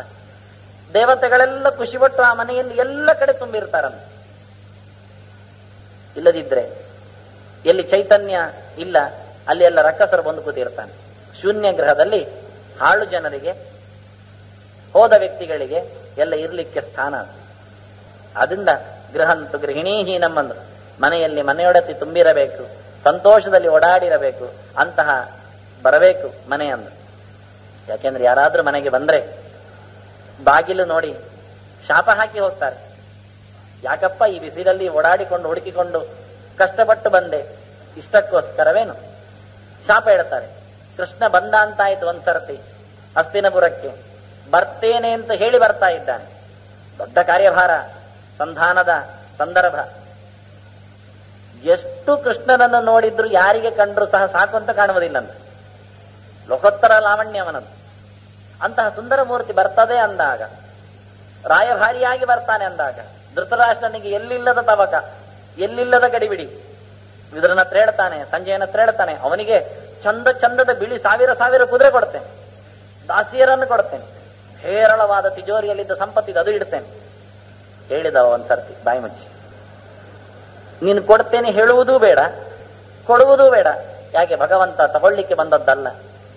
ನಿನ್ನ ಯಾವುದೇ ಗತ್ತು ತೋರಿಸಬೇಡ, ಹೃದಯವಂತಿಕೆ ಇದ್ರೆ ಅದನ್ನು ಬಿಚ್ಚು ಸಾಕು. ಒಬ್ಬ ಅತಿಥಿ ಮನೆಗೆ ಬರ್ತಾನೆ ಅಂದ್ರೆ ಏನ್ ಮಾಡ್ಬೇಕು? ಇದ್ರ ಹೇಳ್ತಾನೆ ಬಹಳ ಸುಂದರವಾಗಿ. ಅನ್ಯತ್ ಕುಂಭಾತ್ ಅಪಾಂಪೂರ್ಣಾತ್ ಅನ್ಯತ್ ಪದಾಮನೇಜನಾತ್ ಅನ್ಯತ್ ಕುಶಲ ಸಂಪ್ರಶ್ನ ನೈವೇಕ್ಷತಿ ಜನಾರ್ದನ. ತುಂಬು ಹೃದಯದ ಸ್ವಾಗತ ಕೊಡುವವನಿಗೆ ಅದು ಕುಂಭ ಸ್ವಾಗತ ಅಂತಾರೆ. ಅನ್ಯತ್ ಕುಂಭಾದ್ ಅಪಾಂಪೂರ್ಣಾತ್ ನೀರು ತುಂಬಿದ ಕಲಶ ಇಟ್ಟುಕೊಂಡೋಗಿ ಸ್ವಾಗತ. ಇದು ಸಾಂಕೇತಿಕ. ಹೃದಯ ಕಲಶ ಭಕ್ತಿರಸದಿಂದ ತುಂಬಿದೆ ಅಂತ ತೋರಿಸು. ಈಗ ಬೋರ್ಡಲ್ಲಿ ಮಾತ್ರ ಹಾರ್ದಿಕ ಸ್ವಾಗತ, ಅದು ಬಾಲ ಹಾಕಿ ಬಿಡ್ತಾರೆ, ಹಾರ್ದಿಕ ಸ್ವಾಗತ. ಯಾರಿಗೋ ಒತ್ತು ಕೊಡುವವರು, ಬಾಲ ಹಾಕುವವರು, ಇನ್ನೇನ್ ಮಾಡ್ಯಾರ. ಹೃದಯ ತುಂಬಿದ ಸ್ವಾಗತಕ್ಕೆ ಹಾರ್ದಿಕ. ಭಕ್ತಿರಸದಿಂದ ಅವರ ಮೇಲಿನ ಗೌರವದಿಂದ ನಾವು ಸ್ವಾಗತ ಮಾಡ್ತಾ ಇದ್ದೇವೆ ಹೇಳಲಿಕ್ಕೆ ಸಾಂಕೇತಿಕವಾಗಿ ಎದುರಲ್ಲಿ ಒಂದು ಪೂರ್ಣಕುಂಭ. ಇನ್ನೊಂದು ಹೇಳಿಯ, ಪೂರ್ಣಕುಂಭವನ್ನು ನೀವು ಎಲ್ಲಿಯಾದ್ರೂ ಕಂಡರೆ ತಕ್ಷಣ ಯಾರಿಗೂ ಗೊತ್ತಾಗದಂತೆ ಅದನ್ನು ಒಂದ್ಸರ್ತಿ ಇಣಿಕೆ ನೋಡಿ, ಅದರ ನೀರೇ ಇರುವುದಿಲ್ಲ. ಹಾಗಾದ್ರೆ ಅತಿಥಿಗಳಿಗೆ ಅವರು ಮಾಡುವ ಅವಮರ್ಯಾದೆ ಅದು. ಸೊಮ್ಮಿನಿಂದ ಮಂಡೆಗೆ ಬಡಿದಾರ ಕಡೆಗೆ ಒಂದೊಂದ್ಸರ್ತಿ ನೋಡಿದರೆ, ತಡವಾಗಿ ಬಂದಿದ್ರೆ ಅದನ್ನೇ ಕುಕ್ಕರಿಸಿ ಬಂದ. ಯಾವ ಸಂಕೇತಕ್ಕೂ ಅರ್ಥ ಇಲ್ಲ ಆಗಿದೆ. ಈಗ ಅವ್ರು ಹೇಳ್ತಾನೆ, ಅಪಾಂಪೂರ್ಣ ಅನ್ಯತ್ ಕುಂಭಾದ್ ಅಪಾಂಪೂರ್ಣ, ಅದು ನೀರು ತುಂಬಿದ ಕಲಶ, ಅದು ಶುಭ ಲಕ್ಷಣ. ಕಲಶ ಎದುರಾದ್ರೆ ಕೆಲಸ ಆಗ್ತದೆ. ಇದು ಹಿಂದಿನ ಕಾಲದಲ್ಲಿ ಕಂಡ ಒಂದು ಶಕುನ.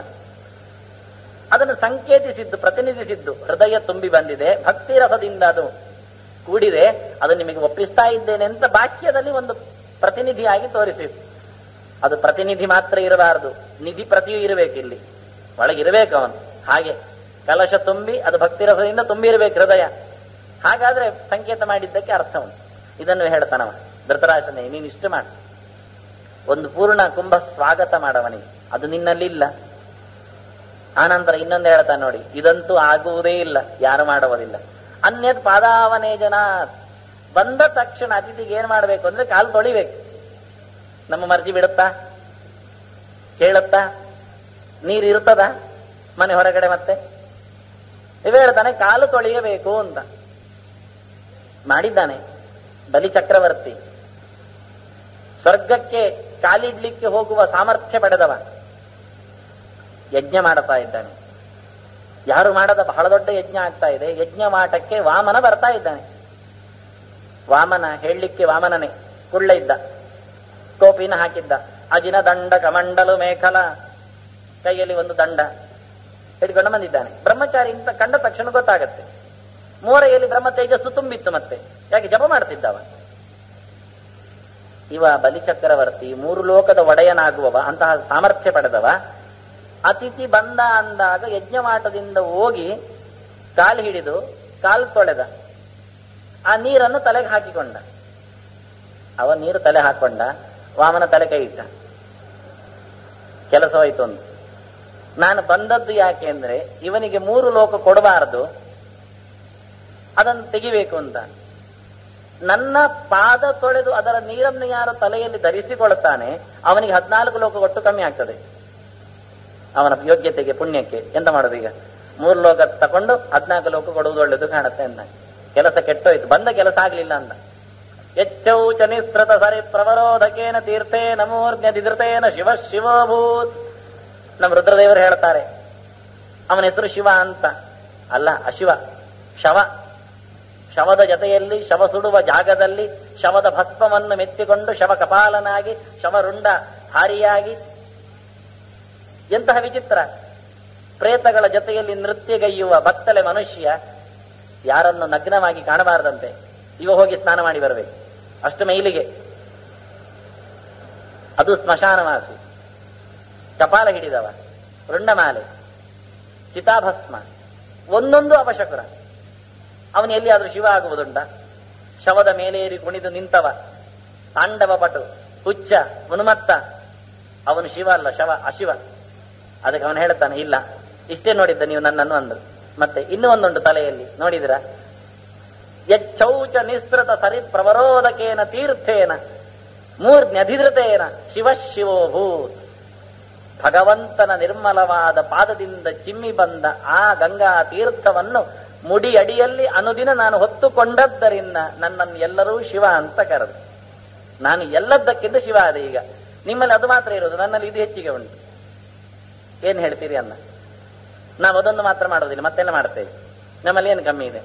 ಅವನು ಕೃತ್ತಿವಸನ, ಯಾವುದೋ ಒಂದು ಚರ್ಮವನ್ನು ಹಸಿ ಹಸಿ ಸುತ್ತಿಕೊಂಡಿದ್ದಾನೆ, ನಾವು ಚರ್ಮದ ಮೆಟ್ಟು ಹಾಕಿಕೊಂಡಿದ್ದೇವೆ, ಕಮ್ಮಿ ಇಲ್ಲ. ಅದಕ್ಕೂ ಇದಕ್ಕೂ ಸರಿ ಉಂಟು. ಮತ್ತೆ ಏನೋ ಮೆತ್ತಿಕೊಳ್ಳುತ್ತೇವೆ ನಾವು ಸಹ. ಯಾಕೆಂದ್ರೆ ಇವತ್ತು ಯಾರು ಕೇಳುವುದಿಲ್ಲ ಹೇಗೆ ಸೋಪ್ ತಯಾರು ಮಾಡ್ತಾರೆ, ಗೊತ್ತು ನಮಗೆ ಎಂಥದೆಲ್ಲ ಸೇರ್ತದೆ ಅಂತ. ಹಾಕೊಳ್ತೇವೆ ಅಂದ್ರೆ ಏನಾಯ್ತು? ಮತ್ತೆ ಚಿತಾಭಸ್ಮಕ್ಕಿಂತ ಕಡೆ ಅಂತ ಉಂಟು. ವೇಸ್ಟ್ ನೀರನ್ನು ಹೊರಗೆ ಬಿಟ್ಟಾಗ ಅದನ್ನು ಮತ್ತೆ ಕಲಡಿಸಿ ಅದರಲ್ಲಿ ಬರತಕ್ಕ ನೊರೆಯನ್ನು, ಫೇನವನ್ನು ತೆಗೆದು ಸೋಪಿಗೆ ಬಳಸ್ತಾರೆ ಎನ್ನುವುದು ನಿರ್ವಿವಾದ, ಎಲ್ಲರಿಗೂ ಗೊತ್ತಿದ್ದ ಸಂಗತಿ. ಇನ್ನೇನು ಹೇಳೋದು ನಾನು? ಅಂದ್ರೆ ಶಿವನಿಗಿಂತ ನಾವೇನು ಹೆಚ್ಚು ಕಡೆ ಇಲ್ಲ. ಶವ ಆಗ್ಲಿಕ್ಕೆ ಹೋಗುವವರು, ಅವಂತೂ ಶವ ಆಗುವುದಿಲ್ಲ, ನಾವು ಅದು ಆಗ್ತೇವೆ. ಅದನ್ನು ಹೇಳಿದ್ದೇವೆ. ಭಗವಂತನ ಪಾದೋದಕವನ್ನು ತಲೆಯಲ್ಲಿ ಧರಿಸಿಕೊಳ್ಳಬೇಕು ಅಂತ ಅದನ್ನು ತೋರಿಸಿಕೊಟ್ಟ. ರುದ್ರದೇವರನ್ನು ಕಂಡಾಗ ಏನ್ ನೆನಪಾಗಬೇಕು ನಮಗೆ? ರುದ್ರ ದೇವಸ್ಥಾನಕ್ಕೆ ಹೋದಾಗ ಏನು ಯೋಚನೆ ಬರಬೇಕು ಅಂದ್ರೆ, ಆ ರುದ್ರದೇವ ನಮ್ಮ ಭಗವಂತನ ನಿರಂತರ ಪಾದೋದಕವನ್ನು ತಲೆಯಲ್ಲಿ ಹೊತ್ತುಕೊಂಡಿದ್ದಾನೆ. ಆದ್ರಿಂದ ಆ ಸಂಕೇತವನ್ನು, ಆ ಆದರ್ಶವನ್ನು ನಾವು ಪಾಲಿಸಲಿಕ್ಕೆ ಪ್ರಯತ್ನಿಸ್ತೇವೆ. ಔಷಧಂ ಜನ್ನಮೀತೋ ಎಂ ವೈದ್ಯೋ ನಾರಾಯಣೋ ಹರಿ. ಯಾವ ಕಷಾಯ ಬೇಕು ಕೇಳ್ತಾರೆ, ಎಂತ ರೋಗ ಬರುತ್ತೆ ನಿನಗೆ ಕೇಳ್ತಾನೆ. ಯಾವ ರೋಗವು ನನಗೆ ದೇವ ಧನ್ವಂತ್ರಿ, ಭಗವಂತನ ಪಾದೋದಕ ನಿತ್ಯ ಕೈಗೆ ಬೀಳ್ತದೆ ಅಂತ ಆದ್ರೆ ಇನ್ನು ಯಾಕೆ ರೋಗ ಬರಬೇಕು ಕೇಳ್ತಾನೆ. ದೇವರು ವೈದ್ಯರಾಗಿರುವಾಗ, ಅವರ ತೀರ್ಥವೇ ನಮಗೆ ಕಷಾಯ ಆಗಿರುವಾಗ ನಾವ್ಯಾಕೆ ಆರೋಗ್ಯ ಕೆಟ್ಟಿಕೊಂಡು ದುಃಖ ಪಡಬೇಕು ಅಂತ ಕೇಳಿ ಅದನ್ನು ಮಾಡಿಸಿಕೊಟ್ರಿ. ಅದರಿಂದ ಬಂದಾಗ ಭಗವಂತನ ಪಾದ ತೊಳೆ ಅಂದ್ರು, ಅದು ಮಾಡುವುದಿಲ್ಲ ನಾವು. ಅನ್ಯ ಪದಾವನೇ ಜನ, ಬಂದ ತಕ್ಷಣ ಅತಿಥಿಯ ಕಾಲು ತೊಳೆದು ನೀರನ್ನು ಪ್ರೋಕ್ಷಣೆ ಮಾಡಿಕೊಳ್ಳಬೇಕು. ಬಂದವ ದೇವರು ಅಂತ ತಿಳ್ಕೊಂಡು, ದೊಡ್ಡ ಅತಿಥಿ ಧರ್ಮ ಇದು. ಅನ್ಯತ್ ಕುಶಲ ಸಂಪ್ರಶ್ನಾತ್, ಇನ್ನೊಂದು ಚಾವಡಿಯಲ್ಲಿ ಕುಳ್ಳಿರಿಸಿ 2 ಬೀಸಣಿಗೆ ಗಾಳಿ ಹಾಕಿ ಒಂದರ ಕ್ಷಣ ಅವರು ನೆಮ್ಮದಿಯ ನಿಟ್ಟಿಸಿರಿ ಬಿಟ್ಟ ಬಳಿಕ ಕುಶಲವೇ ಕೇಳಬೇಕು, ಕ್ಷೇಮವೇ ವಿಚಾರಿಸುವೆ. ಇದು ಬಾಗಿಲು ತೆಗೆಯುವುದಿಲ್ಲ, ಗಾಳಿ ಹಾಕುವುದಿಲ್ಲ, ನೀರು ಕೊಡುವುದಿಲ್ಲ. ಕಿಟಕಿಯಲ್ಲೇ ಕೇಳ್ತಾರೆ, ಯಾರು ಬಂದದ್ದು? ಹೋಗಿ. ಇಲ್ಲ ಅವರು ಅಲ್ಲ, ತೆಗೆಯುವುದು ಕಷ್ಟವೇ, ಬಾಗಿಲು ತೆಗೆದ್ರು ಕಷ್ಟವೇ, ಅನಾಹುತ ಆಗತ್ತೆ. ಮತ್ತೆ ಹೊರಗೆ ಹಾಕುವರು ಯಾರು ಅವರನ್ನು? ಅದು ಕಷ್ಟ, ಇದು ಕಷ್ಟ. ಅಂದ್ರೆ ಅತಿಥಿ ಧರ್ಮದ ಒಂದು ಎಷ್ಟು ಕಷ್ಟ ಅಂತ ಹೇಳ್ತಾರೆ ಅವರು. ಇದನ್ನು ಧೃತರಾಷ್ಟ್ರನಿಗೆ ಹೇಳ್ತಾ ಇದ್ದಾನೆ ಅವನು. ನೀನು ಅದು ಕೊಡ್ತೇನೆ ಇದು ಕೊಡ್ತೇನೆ ಹೇಳಬೇಡ, ಬಂದವನಿಗೊಂದು ಪೂರ್ಣಕುಂಭ ಸ್ವಾಗತ, ಕಾಲು ತೊಳೆದು ಬರಮಾಡಿಸಿಕೊಂಡು ಅವನಲ್ಲಿ ಮಾತಾಡು, ಅವ ಹೇಳಿದ್ದು ನಡೆಸಿಕೊಡು, ಸಾಕು, ಅಷ್ಟು ಸಾಕು ಅಂತ. ಅದು ಒಂದು ಮಾತ್ರ ಮಾಡಲಿಲ್ಲವ. ಸ್ವಾಗತಕ್ಕೆ ಕುಂಭ ಇರಲಿಲ್ಲ, ಕುಂಭ ಇದ್ರೆ ನೀರಿರ್ಲಿಲ್ಲ, ಜೊತೆಯಲ್ಲಿ ಕಾಲೊಂದು ಸಸೂತ್ರ ತೊಳಿಲಿಲ್ಲ. ಅವರಿಗೆಲ್ಲ ನುಣುಚಿಕೊಳ್ಳುವ ಧರ್ಮ ಇದೆ. ಯಾಕೆಂದ್ರೆ ಕಣ್ಣು ಕಾಣ್ತಿರ್ಲಿಲ್ಲ ಹೇಳಿದ್ರೆ ಆಯ್ತು. ಕಣ್ಣು ಹೊರಗಿಂದ ಕಾಣ್ತಿರ್ಲಿಲ್ಲ, ಮತ್ತೆ ಒಳಗಿಂದಲೂ ಕಾಣ್ತಿರ್ಲಿಲ್ಲ. ಎಂತ ಜಾತಿಯವನು ಧೃತರಾಷ್ಟ್ರ ಪೂರ್ತಿ ಕುರುಡಾಗಿ ಬಿಟ್ಟ ಮಕ್ಕಳ ತೆಕ್ಕೆಗೆ ಸಿಕ್ಕಿ. ಹಾಗಿದನ್ನು ಹೇಳ್ತಾ ಇದ್ದಾನೆ ನಿಜವಾಗಿ. ಅದರಂತೆ ಗೃಹಿಣಿ ಮನೆಯಲ್ಲಿ ಇರಬೇಕು ಅಂದ್ರೆ ಅತಿಥಿ ಧರ್ಮಕ್ಕೋಸ್ಕರ ಇರಬೇಕು. ಬಾಗಿಲು ತೆಗೆದು ವಿಚಾರಿಸಿ, ಇಲ್ಲಿದ್ರೆ ಶೂನ್ಯವಾದ ಗೃಹವನ್ನು ನೋಡಿ ಬಂದ ಅತಿಥಿ ಶಾಪ ಹಾಕಿ ಹೋಗ್ತಾನೆ. ಅದು ತಪ್ಪಿಸಬೇಕು ಅಂತ ಹೇಳಿದ್ದು. ಇದು ಅಪಧರ್ಮ. ಎಷ್ಟು ಚಂದದ ಧರ್ಮ. ಜೊತೆಯಲ್ಲಿ ಮನುಷ್ಯನ ಕರ್ತವ್ಯ ಹೇಳ್ತಾನೆ, ಪಂಚಯಜ್ಞಾಂಸ್ತು ಯೋ ಮೋಹಾತ್ ನ ಕರೋತಿ ಗೃಹಾಶ್ರಮಿ ತಸ್ಯ ನಾಯಂ ನಚಪರಃ ಲೋಕೋ ಭವತಿ ಧರ್ಮತಃ.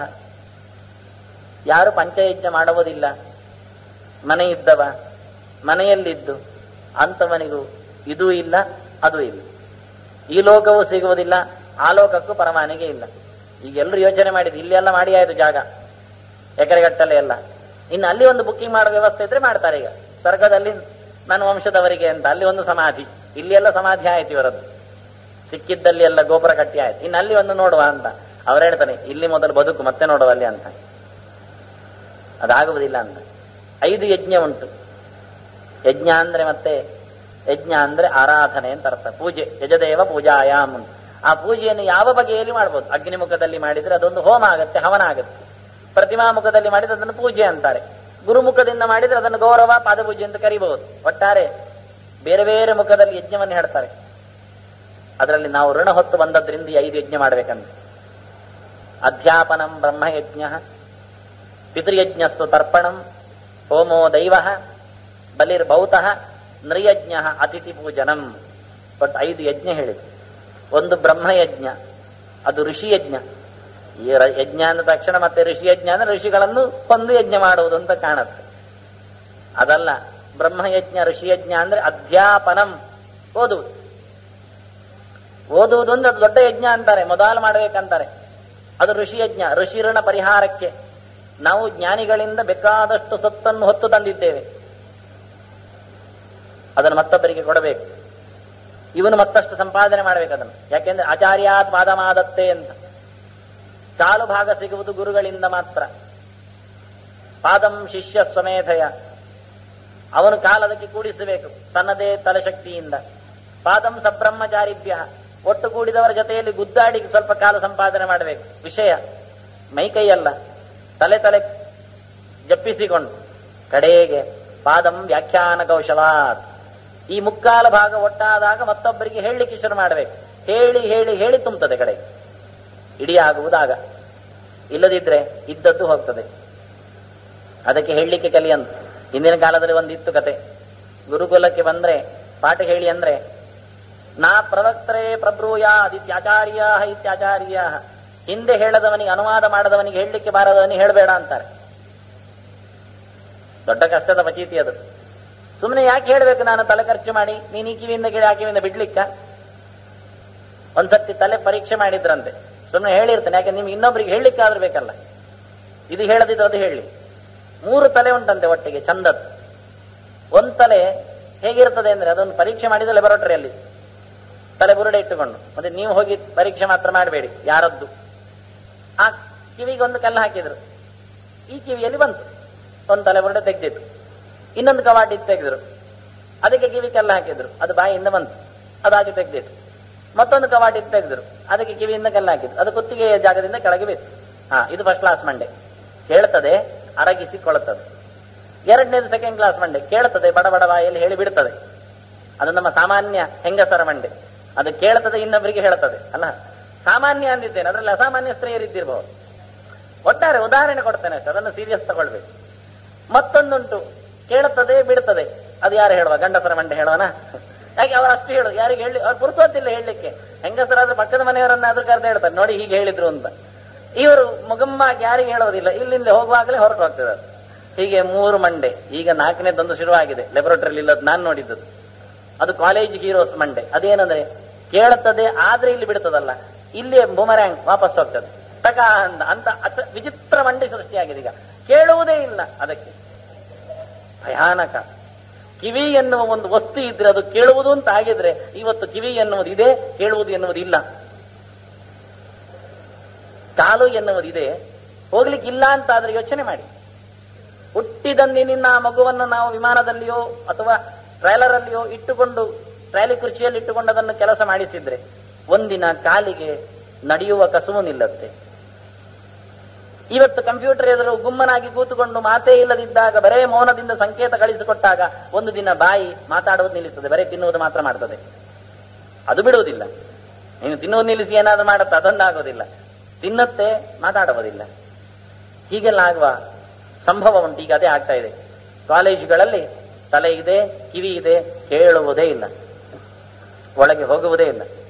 ಬಹಳ ಭಯಾನಕವಾದ ಸ್ಥಿತಿಗಳು ಇವತ್ತು. ಅದಕ್ಕೆ ಹೇಳಿದಿವರು ನಾ ಪ್ರವಕ್ತರೇ ಪ್ರಬ್ರೂಯಾತ್ ಅಂತ. ಕಡಿಮೆ ಪಕ್ಷ ಮಧ್ಯಮ ಜಾತಿಯ ಮಂಡೆ ಆದ್ರೂ ಆಗ್ಬೇಕು, ಹೇಳಲಿಕ್ಕಾದ್ರೂ ಬರ್ಬೇಕು ಕೇಳಿತ್ತು. ಹಾಗಿಲ್ಲದಿದ್ರೆ ಹೇಳಲಿಕ್ಕೆ ಹೋಗಬೇಡ ಅಂದ್ರು. 3 ಗ್ಲಾಸ್ ಮಂಡೆಗೆ ಕಿವಿಗೆ ಹಾಕಬೇಡ ನೀನು, ಈ ದೃಷ್ಟಿಯಿಂದ ಹೇಳಿದ್ದು. ಆದ್ರಿಂದ ಅಧ್ಯಾಪನಂ ಬ್ರಹ್ಮಯಜ್ಞ, ಓದಿ ಇನ್ನೊಬ್ಬರಿಗೆ ಹೇಳುವುದು ಬ್ರಹ್ಮಯಜ್ಞ. ಓದುವುದಷ್ಟೇ ಅಲ್ಲ, ಯಾವಜ್ಜೀವಮಧೀತೇ ವಿಪ್ರಹ ಅಂತ. ಸಾಯುವವರೆಗೆ ಮನುಷ್ಯ ಓದ್ತಾನೆ ಅಂತ. ಯಾವತ್ತರಿ ಓದಿ ಮುಗಿಸುವುದನ್ನು ಇವತ್ತೊಂದೊಂದು ಚಾರ್ಮು. ಯಾರಾದ್ರೂ ಹಿಂದೆ ಇತ್ತದು ಮೆಟ್ರಿಕ್ಯುಲೇಷನ್ ಇದ್ದಾಗ, ಅದಾದ್ರೆ ದೊಡ್ಡ ಸಂಗತಿ ಅಂತ. ಅದು ಹೋಯಿತು, ಮತ್ತೆ +2 ಬಂತು PUC ಬಂದಾಗ, ಅದಾದ್ರೆ ದೊಡ್ಡದು ಅಂತ ಆಯ್ತು. ಆನಂತರ ಡಿಗ್ರಿ ಆದ್ರೆ ಆಗದಿದ್ರೆ ಅಂತದ್ದು ಒಂದು ಬಂತು, ಡಿಗ್ರಿ ಅನ್ನೋದೊಂದು ಬಂತು, ಮತ್ತೆ ಮಾಸ್ಟರ್ ಡಿಗ್ರಿಗೆ ಬಂತು. ಈಗ ಲೆಕ್ಕಾಚಾರ ತಪ್ಪಿದೆ. ಈಗ ಎಂತದ್ದು ಮದುವೆ ಆಗುವವರೆ ಓದುವುದು ಅಂತ. ಎಂತಾದ್ರೂ ಮಾಡ್ತಾ ಇರ್ತಾನೆ, ಡಿಪ್ಲೊಮೋ ಮತ್ತೊಂದೋ ಇನ್ನೊಂದು. ಮದುವೆ ಆಯ್ತು ಮತ್ತೆ ನಿಲ್ಲಿಸ್ತಾನೆ. ಎಲ್ಲಿಯಾದ್ರೂ ಮದುವೆ ಆದ ನಂತರ ಸ್ವಲ್ಪ ಓದ್ತಾ ಇದ್ರೆ ಇವ್ರ ಮನೆಯಲ್ಲಿ ಕೇಳ್ತಾರೆ ಇನ್ಯಾವಾಗ ನಿಲ್ಲಿಸ್ತದೆ ಅಂತ. ಮಕ್ಕಳಾದ ನಂತರ ನಿಲ್ಲಿಸ್ತದೆ, ಮತ್ತೆ ಅದು ಓದ್ತದೆ, ಇದು ಓದುವುದಿಲ್ಲ. ಇಷ್ಟು ಅಲ್ಲಿಗೆ ಮುಗಿದದು.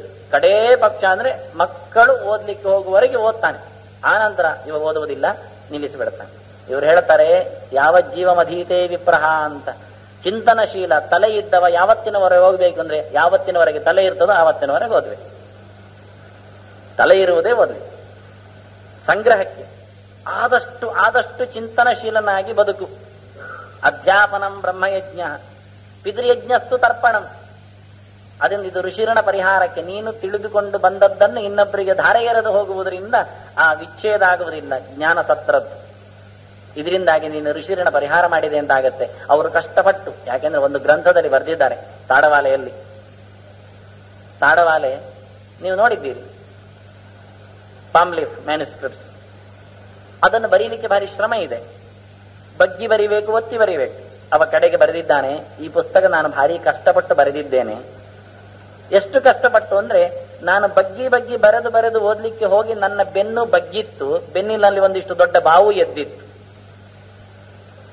ಮತ್ತೆ ಆ ಪೇಜನ್ನು, ಆ ಪುಟವನ್ನು ನಾನು ಓದಬೇಕು ಅಂತಾದ್ರೆ, ಕಣ್ಣೆದುರು ಹಿಡ್ಕೊಳ್ಬೇಕು ಅಂತಾದ್ರೆ ನಾನು ಬೆನ್ನು ನೇರ ಮಾಡಬೇಕಾಗಿತ್ತು. ಬೆನ್ನು ನೇರ ಮಾಡುವಾಗ ಬಾವು ಗೋಡೆಗೆ ತಾಗಿ ನೋವು ಕೊಡ್ತಿತ್ತು. ಅದಕ್ಕೆ ಗೋಡೆಯಲ್ಲಿ ತೂತು ಮಾಡಿ ಬಾವನ್ನು ಒಳಗಿಟ್ಟು ನಾನು ಓದಿದ್ದೇನೆ ಅಂದಿದ್ದಾನವ. ನಮ್ಮ ಪ್ರಾಚೀನರ ಜ್ಞಾನದ ಪಿಪಾಸೆ, ಥರ್ಸ್ಟ್ ಎಷ್ಟಿತ್ತು ಅಂತ ನೋಡ್ಲಿಕ್ಕೆ ಬರುತ್ತೆ. ಎಷ್ಟು ಕಷ್ಟಪಟ್ಟಿದ್ದು. ನಮಗೀಗ ಅಷ್ಟು ಕಷ್ಟ ಇಲ್ಲ. ಎಷ್ಟು ಸುಲಭವಾಗಿಯೂ ನಮಗೆ ಓದ್ಲಿಕ್ಕೆ ಸಿಗುತ್ತೆ. ಬೇಕಾದಷ್ಟು ಟ್ರಾನ್ಸ್ಲೇಷನ್ಸ್, ಅನುವಾದಗಳು ಕೂತಿವೆ ನಮ್ಮ ಹತ್ತಿರ.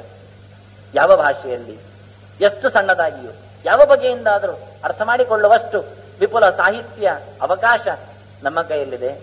ಅದಕ್ಕೆ ಹೇಳಿದ್ರು ಎಷ್ಟು ಮುತುವರ್ಜಿ ವಹಿಸಿ, ಇದು ದೊಡ್ಡ ಯಜ್ಞ ಅಂತಾರೆ. ಇದು ಮಾಡಲೇಬೇಕು ಮನುಷ್ಯ. ಅಧ್ಯಾಪನಂ ಯಾರಿಗಲ್ಲದಿದ್ರೆ ನಿನ್ನ ಮನೆ ಮಕ್ಕಳಿಗೆ ಕಳಿಸಿಕೊಡು ಅಂದ್ರು. ಅವಕ್ಕೆ ಹೇಳು, ನೀನು ಕಲ್ತದನ್ನು ಅವರಿಗೆ ಕೊಡು, ಟ್ರಾನ್ಸ್ಫರ್ ಮಾಡಲಿ ಕೂತು. 20 ವರ್ಷ ಮನೆಯಲ್ಲಿ ಅವರಿದ್ದಾಗ ಕೊಡ್ತಾ ಬಾ ನೀನು. ಆ 20 ವರ್ಷ ಕೊಡುವಾಗ ನೀನು ಮತ್ತೆ 40 ವರ್ಷ ಓದಿಕೊಂಡಾಗತ್ತೆ. ಮೊದಲು ಹೇಗೂ ನಿನಗೆ 40 ಆಗಿರುತ್ತೆ, ಆ ಮಕ್ಕಳು 20 ಕೊಟ್ಟಾಗ ನಿನಗೆ 60 ಆಗತ್ತೆ. ವಿಪುಲವಾದ ಸಂಗ್ರಹ ಆಗತ್ತೆ, ಅನುಭವ ಆಗತ್ತೆ. ಅಧ್ಯಾಪನಂ ಬ್ರಹ್ಮಯಜ್ಞ ಪಿತೃಯಜ್ಞಸ್ತು ತರ್ಪಣಂ. ಒಂದು ಋಷಿ ಯಜ್ಞ ಆಯ್ತು ಪರಿಹಾರ, ಋಷಿ ಋಣ ಪರಿಹಾರ ಆಯ್ತು. ನಾವು ಬಂದವರು ಋಣವನ್ನು ಹೊತ್ತು ಹೋಗಬಾರದು. ಅದಕ್ಕೆ ಗುರುಗಳಿಗೆ ಹೇಳುವುದಲ್ಲ, ಮತ್ತೆ ಅವರು ನನಗೆ ಮಗ್ಗಿ ಹೇಳಿಕೊಟ್ಟಿದ್ದಾರೆ, ಅದಕ್ಕೆ ಅವರ ಮನೆಗೆ ಹೋಗಿ ನಿಮಗೆ ಪಾಠ ಹೇಳ್ತೇನೆ ಕೂತ್ಕೊಳ್ಳಿ ಅನ್ನೋದಲ್ಲ. ಅದು ಉಪಯೋಗ ಇಲ್ಲ, ಅದು ಪರಿಹಾರ ಆಗುವುದಿಲ್ಲ. 4 ಜನ ಬೇರೆಯವರಿಗೆ ಹೇಳಿಕೊಡ್ಬೇಕು. ಹಾಗೆ ಪಿತೃಯಜ್ಞ ಇವತ್ತು ಎಲ್ಲರೂ ಮಾಡ್ತಾರೆ. ತಂದೆಯನ್ನು ಅಳಿಸುವುದೇ ಪಿತೃಯಜ್ಞ ಇವತ್ತು. ಅದಕ್ಕೆ ಹೇಳ್ತಾರೆ ಅದಲ್ಲ, ಪಿತೃಯಜ್ಞಸ್ತು ತರ್ಪಣಂ. ತರ್ಪಣ ಅಂದ್ರೆ ಒಂದು ಪ್ರೀತಿಸುವುದು ಅಂತ. ತಂದೆಯನ್ನು ಸಂತೋಷಪಡಿಸುವುದು ಇದ್ದಾಗ ಸತ್ತ ನಂತರವು ತರ್ಪಣ ಕೊಡಬೇಕು ಅವರ ಹೆಸರಿನಲ್ಲಿ. ಅವರ ಹೆಸರಿನಲ್ಲಿ ನಿಂತ ವಸುರುದ್ರ ಆದಿತ್ಯರಲ್ಲಿ, ವಸುರುದ್ರರ ಒಳಗೆ ನಿಂತ ಪ್ರಾಣನಲ್ಲಿ. ಪ್ರಾಣಾವಾವ ವಸವಃ ವಾಸೇನೇದಂ ಸರ್ವಂ ಪ್ರಾಣಾವಾವ ಆದಿತ್ಯಾಹ ಸ ಸರ್ವಮಾದದೈತಿ ಪ್ರಾಣಾವಾವ ರುದ್ರಾಹ ಸಯೇವ ಸರ್ವಾನ್ ರೋದಯತಿ. ಇದು ಉಪನಿಷತ್ತು. ವಸುಗಳು, ರುದ್ರರು, ಆದಿತ್ಯರು ಅಂದ್ರೆ ಎಲ್ಲ ಪ್ರಾಣನ ರೂಪಗಳು. ಅಂತಹ ಪ್ರಾಣ ಅಂದ್ರೆ ವೈಜ್ಞಾನಿಕ ಹೇಳೋದಾದ್ರೆ ಎನರ್ಜಿ, ಒಳಗಿನ ಒಂದು ಸ್ಪಿರಿಟ್, ಶಕ್ತಿ, ವಾತಾವರಣದಲ್ಲಿ ತುಂಬಿದ್ದು. ಅಂತಹ ವ್ಯಕ್ತಿಗೆ, ಪ್ರಾಣನಿಗೆ ನೀನು ಸಂತೋಷಗೊಳಿಸಿದಂತಾಗತ್ತೆ. ಪಿತೃಯಜ್ಞ ಮಾಡು. ತಂದೆ ಹೆಸರಿನಲ್ಲಿ ಪ್ರಾಣನಿಗೆ, ವಸುರುದ್ರಾದಿತ್ಯರಿಗೆ, ದೇವತೆಗಳಿಗೆ, ಜೊತೆಯಲ್ಲಿ ಜನಾರ್ದನ ರೂಪ ಭಗವಂತನಿಗೆ ನೀನು ಸಂತೋಷ ಪಡಿಸಿದಂತಾಗತ್ತೆ. ನಿತ್ಯ ತರ್ಪಣ ಕೊಡು ಅವರ ಹೆಸರಿನಲ್ಲಿ. ವಿಶೇಷ ಹೊತ್ತಿನಲ್ಲಿ ಅವರ ಹೆಸರಿನಲ್ಲಿ ಅನ್ನಾರಾಧನೆ ಮಾಡು. ಪಿತೃಯಜ್ಞಸ್ತು ತರ್ಪಣಂ, ಇದು ಪಿತೃಋಣ ಪರಿಹಾರಕ್ಕೆ ಈ ದೇಹ ಕೊಟ್ಟಿದ್ದಾನೆ. ಅಂತಹ ದೇಹದಿಂದ ನಾವು ಬಾಧ್ಯರಿದ್ದೇವೆ ಅವನಿಗೆ. ಅದಕ್ಕೆ ಕಾಲಕಾಲಕ್ಕೆ ಅವನ ಹೆಸರಿನಲ್ಲಿ ಒಳ್ಳೆಯ ಕೆಲಸವನ್ನು ಮಾಡ್ತಾವ. ಹೋಮೋ ದೈವ, ಇನ್ನೊಂದು ದೇವಯಜ್ಞ, ದೇವರಣ ಪರಿಹಾರ, ಇದು ಪಿತೃಋಣ ಆಯಿತು. ದೇವತೆಗಳು ಏನು ಮಾಡಿದ್ದಾರೆ ನಮಗೆ? ಅಯ್ಯೋ, ಕಣ್ಣು ಕಾಣುವಂತೆ ಮಾಡಿದ್ದೆ ಒಬ್ಬ ಕೂತು, ಕಿವಿ ಕೇಳುವಂತೆ ಮಾಡಿದ್ದು ಇನ್ನೊಬ್ಬ ಕೂತು, ತಲೆ ಗಟ್ಟಿ ಇರುವಂತೆ ಮಾಡಿದ್ದು ಮತ್ತೊಬ್ಬ ಕೂತು. ಒಂದೊಮ್ಮೆ ಇದೆಲ್ಲ ಸರಿ ಇತ್ತು, ತಲೆ ಸರಿ ಇಲ್ಲ ಆದ್ರೆ ಎಷ್ಟು ದೇವತೆಗಳು ಫಂಕ್ಷನ್ ಮಾಡಬೇಕು. ಮನಸ್ಸಿನಲ್ಲಿ ಚಂದ್ರ, ಕಾಮ, ರುದ್ರ, ಗರುಡ ಇವರ ಮಡದಿಯರು ಎಲ್ಲ ಕೂತಿದ್ದಾರೆ. ಯಾಕೆಂದ್ರೆ ನಮಗೆ ಮನಸ್ಸಿನಲ್ಲಿ ಅದು ಕೇಳಬೇಕು, ಇದು ಕೇಳಬೇಕು ಎಲ್ಲ ಇರ್ತದೆ. ಅದು ಒಬ್ಬೊಬ್ಬರಿಗೆ ಒಂದೊಂದು ಡಿಪಾರ್ಟ್ಮೆಂಟ್. ಅಷ್ಟು ಜನ ಕೂತು ಕೇಳುವಂತೆ, ತಲೆ ಖರ್ಚು ಮಾಡುವಂತೆ, ಅದನ್ನು ಅವಧಾನಿಸುವಂತೆ, ನೆನಪಿಟ್ಟುಕೊಳ್ಳುವಂತೆ, ಮರೆಯದಂತೆ, ಇನ್ನೊಬ್ಬರಿಗೆ ಹೇಳುವಂತೆ, ಎಷ್ಟೆಲ್ಲ ಮನನ ಮಾಡುವಂತೆ ಮಾಡುತ್ತೆ ನೋಡಿ ಅದು ಮನಸ್ಸು. ಅಂತಹ ಎಲ್ಲ ಇಂದ್ರಿಯಗಳಲ್ಲಿ ಕೂತು ದೇವತೆಗಳು ಸರ್ವೇಂದ್ರಿಯಾಭಿಮಾನಿಸ್ಥ ಮುಖ್ಯ ಪ್ರಾಣಸ್ಥ ವಿಷ್ಣುನ ಪ್ರೇರಿತ ಸ್ತ್ರೀಶತುಷ್ಟ್ಯರ್ಥಂ ಕರಿಷ್ಯೇ ಕರ್ಮಚ ಅಖಿಲಂ. ಎಲ್ಲ ಇಂದ್ರಿಯಗಳು ಬರೇ ಗೋಳಕಗಳು, ಕೆಲಸ ಮಾಡುವುದಿಲ್ಲ. ಒಳಗೆ ಕೂತು ದೇವತೆಗಳು ಮಾಡಿಸಬೇಕು. ದೇವತೆಗಳು ತೆಪ್ಪಗಿರುತ್ತಾರೆ, ಪ್ರಾಣ ಚೇಷ್ಟೆ ಕೊಡಬೇಕು. ಪ್ರಾಣನಿಗೂ ಭಗವಂತನ ಆದೇಶ ಬರಬೇಕು. ಇಷ್ಟು ಆಗತ್ತೆ ಒಳಗಿನ. ಅದನ್ನ ದೇವರಣ ಪರಿಹಾರಕ್ಕೆ ಉಂಟು. ಕೈಕಾಲುಗಳು, ಅಂಗಾಂಗಗಳು ಸುಸೂತ್ರವಾಗಿರುವಂತೆ. ಯಾಕೆಂದ್ರೆ ಚೂರು ಹೆಚ್ಚು ಕಡಿಮೆ ಆದ್ರೆ ನಮಗೆ ಗೊತ್ತಿಲ್ಲ ಏನಾಗ್ತದೆ ಅಂತ. ಯಾರಿಗೂ ಗೊತ್ತಿರೋದಿಲ್ಲ ಕಡೆಗೆ ಯಾಕಾಯ್ತು ಅಂತ. ಅದಾಗ್ಬೇಕಿತ್ತು, ಯಾಕೆ ಆಗ್ಲಿಲ್ಲ ಅಂತ ಎಲ್ಲರೂ ಕೇಳೋದು. ಕಡೆಗೆ ದೊಡ್ಡ ದೊಡ್ಡ ಒಬ್ರು ಇದ್ರಂತೆ, ಬಹಳ ದೊಡ್ಡ ಸರ್ಜನ್. ಅವ್ರು ಎಂತ ಆಪರೇಷನ್ ಮಾಡಿದ್ರು ಸಕ್ಸಸ್. ಇತ್ತೀಚೆಗೆ ಒಂದ್ಸರ್ತಿ ಅವರನ್ನು ಒಂದು ಸಭೆಯಲ್ಲಿ ನನ್ನ ಗುರುಗಳು ಹೇಳಿದ್ರು. ಸಭೆಯಲ್ಲಿ ಮುಕ್ತ ಕಂಠದಿಂದ ಶ್ಲಾಘನೆ ಮಾಡಿದ್ರು ಅವರನ್ನು. ಇವರು ಅನ್ಯಾದರ್ಶವಾದ ವೈದ್ಯರು, ಭಗವಂತನ ಪ್ರೀತಿಗೆ ಪಾತ್ರರು ಅಂತ. ಅವರ ಹತ್ತು ಬಿಟ್ಟರು, ಹೇಳಬೇಡಿ ಹಾಗೆ. ಯಾಕೆಂದ್ರೆ ನನ್ನ ಸ್ವಂತ ಮಗನ ಕೆನ್ನೆಯಲ್ಲಿ ಒಂದು ಮೊಡವೆ ಎದ್ದದ್ದು ನನಗೆ ಪರಿಹಾರ ಮಾಡ್ಲಿಕ್ಕೆ ಆಗದೆ ಆ ನೋವಿನಿಂದ ವಸತ್ತ ಅಂತ. ವೈದ್ಯಕ್ಕೊಂದು ದೊಡ್ಡ ಸವಾಲು ಇದು. ಇವತ್ತು ನಾವು ಭಾರಿ ಮುಂದುವರಿದಿದೆ ಅಂತೇವೆ. ಅನಾಯಾಸವಾಗಿ ಹೆರಬೇಕು, ಅದಕ್ಕೊಂದು ಸಿಸೇರಿಯನ್. ಸರಿ, ಮತ್ತೆ ಯಾಕೆ ಮತ್ತೆ ಅದು ಹೆರಿತಾ ಇರ್ತದೆ ಸಿಸೇರಿಯನ್, ಅದು ಹರಿತಾನೇ ಇರ್ತದೆ. ತಿಂಗಳುಗಟ್ಟಲೆ ಒದ್ದಾಡಬೇಕು. ಒಂದೊಮ್ಮೆ ವೈದ್ಯಕೀಯ ಬಂದದ್ದು ಆ ಮಹಿಳೆಯ ಆರೋಗ್ಯದ ದೃಷ್ಟಿಯಿಂದ, ಅವಳ ಒಂದು ಲವಲ್ವಿಕೆಗೆ ಅನುಗುಣವಾಗಿ ಅನಾಯಾಸಕ್ಕೆ ಇದ್ರೆ ಸಿಸೇರಿಯನ್ ಆಗಿದೆ, ಮತ್ತೆ ಅದು ಸ್ಟಿಚ್ ಹರಿದದೆ, ಮತ್ತೆ 2-3 ತಿಂಗಳು ಒದ್ದಾಡ್ತದೆ, ಕೀವು ಕಡ್ತದೆ. ಇದೆಲ್ಲ ಎಂತದ್ದು ವೈದ್ಯಕೀಯ ಕೇಳ್ತಾರೆ. ನಾವು ಮುಂದುವರಿದಿದ್ದೇವೆಯೋ ಅಷ್ಟೇ ಹಿಂದಿದ್ದೆ ಎನ್ನುವುದು ಯಾರು ಯೋಚನೆ ಮಾಡೋದಿಲ್ಲ. ಪ್ರತಿಯೊಂದು ವಿಷಯದಲ್ಲಿ ಎಷ್ಟು ಸ್ಪೆಷಲಿಸ್ಟ್ ಬಂದಿದ್ದಾರೆ ಅಂದ್ರೆ, ಈಗ ಮೇಲಿನ ದವಡೆಯ ಸಾಲಿಗೆ ಬೇರೆ ಇದ್ದಾರೆ. ಈಗ ದವಡೆಗಳಿಗೆ ಒಂದಿದ್ರಲ್ಲ, ಈಗ ಮೇಲಿನ ಸಾಲು ಅಷ್ಟೇ ಅಲ್ಲ. ಅಲ್ಲಿ ಹೋಗಿ ತೋರಿಸಿದ್ರೆ ಎಷ್ಟನೇ ಹಲ್ಲು ಹೇಳ್ತಾನೆ, 8ನೇ ಆ ಡಿಪಾರ್ಟ್ಮೆಂಟ್ಗೆ ಹೋಗಿಂದ. ಇನ್ನು ಶುರುವಾಗತ್ತೆ ಅದು. ಆಯಾ ಹಲ್ಲುಗಳಿಗೆ ಬೇರೆ ಬೇರೆ ಜನ ಸ್ಪೆಷಲಿಸ್ಟ್. ಇಷ್ಟು ಸ್ಪೆಷಲಿಸ್ಟ್ ಆಗ್ಲಿಕ್ಕೆ ಹೋಗಿ ಅವ್ರು ಎಲ್ಲವನ್ನು ಪರೀಕ್ಷೆ ಮಾಡ್ಬೇಕು. ಒಂದು ಹಲ್ಲು ಸರಿ ಉಂಟು ನೋಡ್ಲಿಕ್ಕೆ ಅವನದ್ದು ಮೂತ್ರ ಪರೀಕ್ಷೆ, ರಕ್ತ ಪರೀಕ್ಷೆ, ಮತ್ತೊಂದು ಇನ್ನೊಂದು. ಒಂದ್ಸರ್ತಿ ಅವನು ಎಲ್ಲ ಖಾಲಿ ಆಗ್ತಾನೆ. ಆ 6 ವರ್ಷ ಸಂಪಾದನೆ ಮಾಡಿದ್ದು ಒಂದು ಹಲ್ಲು ಸರಿಯಾದಾಗ ಸರಿ ಆಗ್ತಾನೆ. ಮತ್ತೆ ಇನ್ನೊಂದಲ್ಲಿಗಾದ್ರೆ ಪ್ರಾಣನೇ ಬಿಡ್ತಾನೆ ಕಡೆಗೆ. ಯಾಕೆ? ವರ್ಷವೇ ಗ್ಯಾಪ್ ಇಲ್ಲ, ಅಲ್ಲಿ ಸಂಪಾದನೆ ಆಗ್ಲಿಲ್ಲ. ಇದು ನಮ್ಮ ವಿಜ್ಞಾನ ಬೆಳೆದ ಗತಿ. ಅದಕ್ಕೆ ಹೇಳಿದ್ರಿ ಇವರು ಹೋಮೋ ದೈವ. ದೇವತೆಗಳು ಇಲ್ಲಿ ಕೂತು ಚೆನ್ನಾಗಿ ಫಂಕ್ಷನ್ ಮಾಡಬೇಕು ಅಂತಾದ್ರೆ ಕಾಲ ಕಾಲಕ್ಕೆ ಅವರನ್ನು ನೆನೀತಾ ಇರು. ಅವರ ಹೆಸರಿನಲ್ಲಿ ದ್ರವ್ಯ ತ್ಯಾಗ ಮಾಡುತ್ತಾ ಅಗ್ನಿಮುಖದ ಆರಾಧನೆ ಮಾಡು. ಸಹ ಯಜ್ಞಾ ಪ್ರಜಾಸ್ಪೃಷ್ಟ ಪುರೋವಾಚ ಪ್ರಜಾಪತಿ ಅನೇನ ಪ್ರಸವಿಷ್ಯಧ್ವಂ ಯೇಷವೋ ಅಸ್ತು ಇಷ್ಟ ಕಾಮಧುಕ್. ಭಗವಂತ ಪ್ರಜೆಗಳನ್ನು ಸೃಷ್ಟಿ ಮಾಡುವಾಗಲೇ ಯಜ್ಞ ಎನ್ನುವುದೊಂದನ್ನು ಸೃಷ್ಟಿ ಮಾಡಿದ್ನಂತೆ. ಬಹಳ ದೊಡ್ಡ ಕಲ್ಪನೆ. ಯಾಕೆ ಅಂದ್ರೆ ನಿನಗೇನು ಬೇಕು ಅದನ್ನು ಪಡೆ ಅಂತ. ಅದರಿಂದ ನೋಡಿದ್ದಾರೆ, ಮಾಡಿದ್ದಾರೆ. ವಿದ್ಯಾಮಾನ್ಯರ ಕಾಲದಲ್ಲಿ ಡೆಲ್ಲಿಯಲ್ಲಿ ಮಳೆ ಇಲ್ಲ ಅಂತ, ಡೆಲ್ಲಿಯಲ್ಲಿ ಬಹಳಷ್ಟು ಬರ ಬಂದಾಗ ವಿದ್ಯಾಮಾನ್ಯರ ನೇತೃತ್ವದಲ್ಲಿ ದೊಡ್ಡ ಯಾಗ ಆಗಿದೆ ಅಂತ. ನಾನು ಇದ್ದಿರಲಿಲ್ಲ, ಕಂಡವರು ಹೇಳಿದ್ದು ದಾಖಲೆ ಆಗಿದೆ. ಈಗ ಇಲ್ಲಿದ್ದವರು ಇದ್ರು. ಮಳೆ ಬೇಕಾದಷ್ಟು ಸುರಿದಿದೆ. ವ್ಯವಸ್ಥಿತವಾಗಿ ಈ ಕಾಲದಲ್ಲಿ ನಡೆಯಬೇಕಾದಂತಹ ವಸ್ತುಗಳು ಹೋಮೋದೈವ, ಇಂತಹ ತುಂಬಾ ಉದಾಹರಣೆಗಳಿವೆ. ಯಜ್ಞ ಯಾಗದಿಂದ ಇತ್ತೀಚೆಗೆ ಭೋಪಾಲ ದಲ್ಲಿ ವಿಷಾನಿಲ ದುರಂತ ನಡೆದಾಗ ದಾಖಲೆಯಾಗಿದೆ. ಅದು ಅಗ್ನಿಹೋತ್ರಿಯ ಮನೆಯಲ್ಲಿ ಅಗ್ನಿಹೋತ್ರ ಆಗ್ತಾ ಇದ್ದದ್ರಿಂದ ಮಾಡಿದ್ದರಿಂದ ಅಲ್ಲಿಯೇ ವಾತಾವರಣದಲ್ಲಿ ದೈವಿಕವಾದ ಫೋರ್ಸ್ಗಳು ತುಂಬಿದ್ದರಿಂದ ವಿಷಾನಿಲ ಪ್ರವೇಶ ಆಗಲಿಲ್ಲ, ಅವರು ಬದುಕಿದ್ದಾರೆ ಅಂತ ಇವತ್ತು ಇದೆ ಆ ಮ್ಯಾಗಝಿನ್ ಪ್ರಿಂಟ್ ಆದದ್ದು ಬದುಕಿ. ಮೊನ್ನೆ ಭೋಪಾಲ ವಿಷಾನಿಲ ದುರಂತದಲ್ಲಿ ಇಂಥದ್ದು ತುಂಬಾ ಇದೆ. ಚೀನಾದಲ್ಲಿ ಒಂದು ಸರ್ತಿ ಝೂ ಅಲ್ಲಿದ್ದ ಪ್ರಾಣಿಗಳೆಲ್ಲ ಎದ್ದೋಡಿದ್ದಾವೆ, ಊರಿಗೆ ನುಗ್ಗಿದ್ದಾವೆ. ಹಿಡಿದಾಗಲಿಕ್ಕೆ ಇವರಿಗೆ ಕಷ್ಟ. ಯಾಕೆ ಏನು ಅಂತ ಗೊತ್ತಿಲ್ಲ. 1-2 ಗಂಟೆಯಲ್ಲಿ ಆ ಪ್ರದೇಶದಲ್ಲಿ ಅರ್ಥಬೇಕಾಯಿತು, ಭೂಕಂಪ ಆಯ್ತು. ಅವುಗಳಿಗೆ ಮೊದಲು ಗೊತ್ತಾಗಿದೆ, ನಮ್ಮ ಯಂತ್ರಗಳಿಗೆ ಎಷ್ಟಾದ್ರೂ ಆದ ನಂತರ 6.5 ರಿಕ್ಟರ್ಸ್ ಆಗಿದೆ ಅಂತ ಮತ್ತೆ ದಾಖಲೆ ಮಾಡುತ್ತೆ ಅದು ಮೆಲ್ಲಕ್ಕೆ.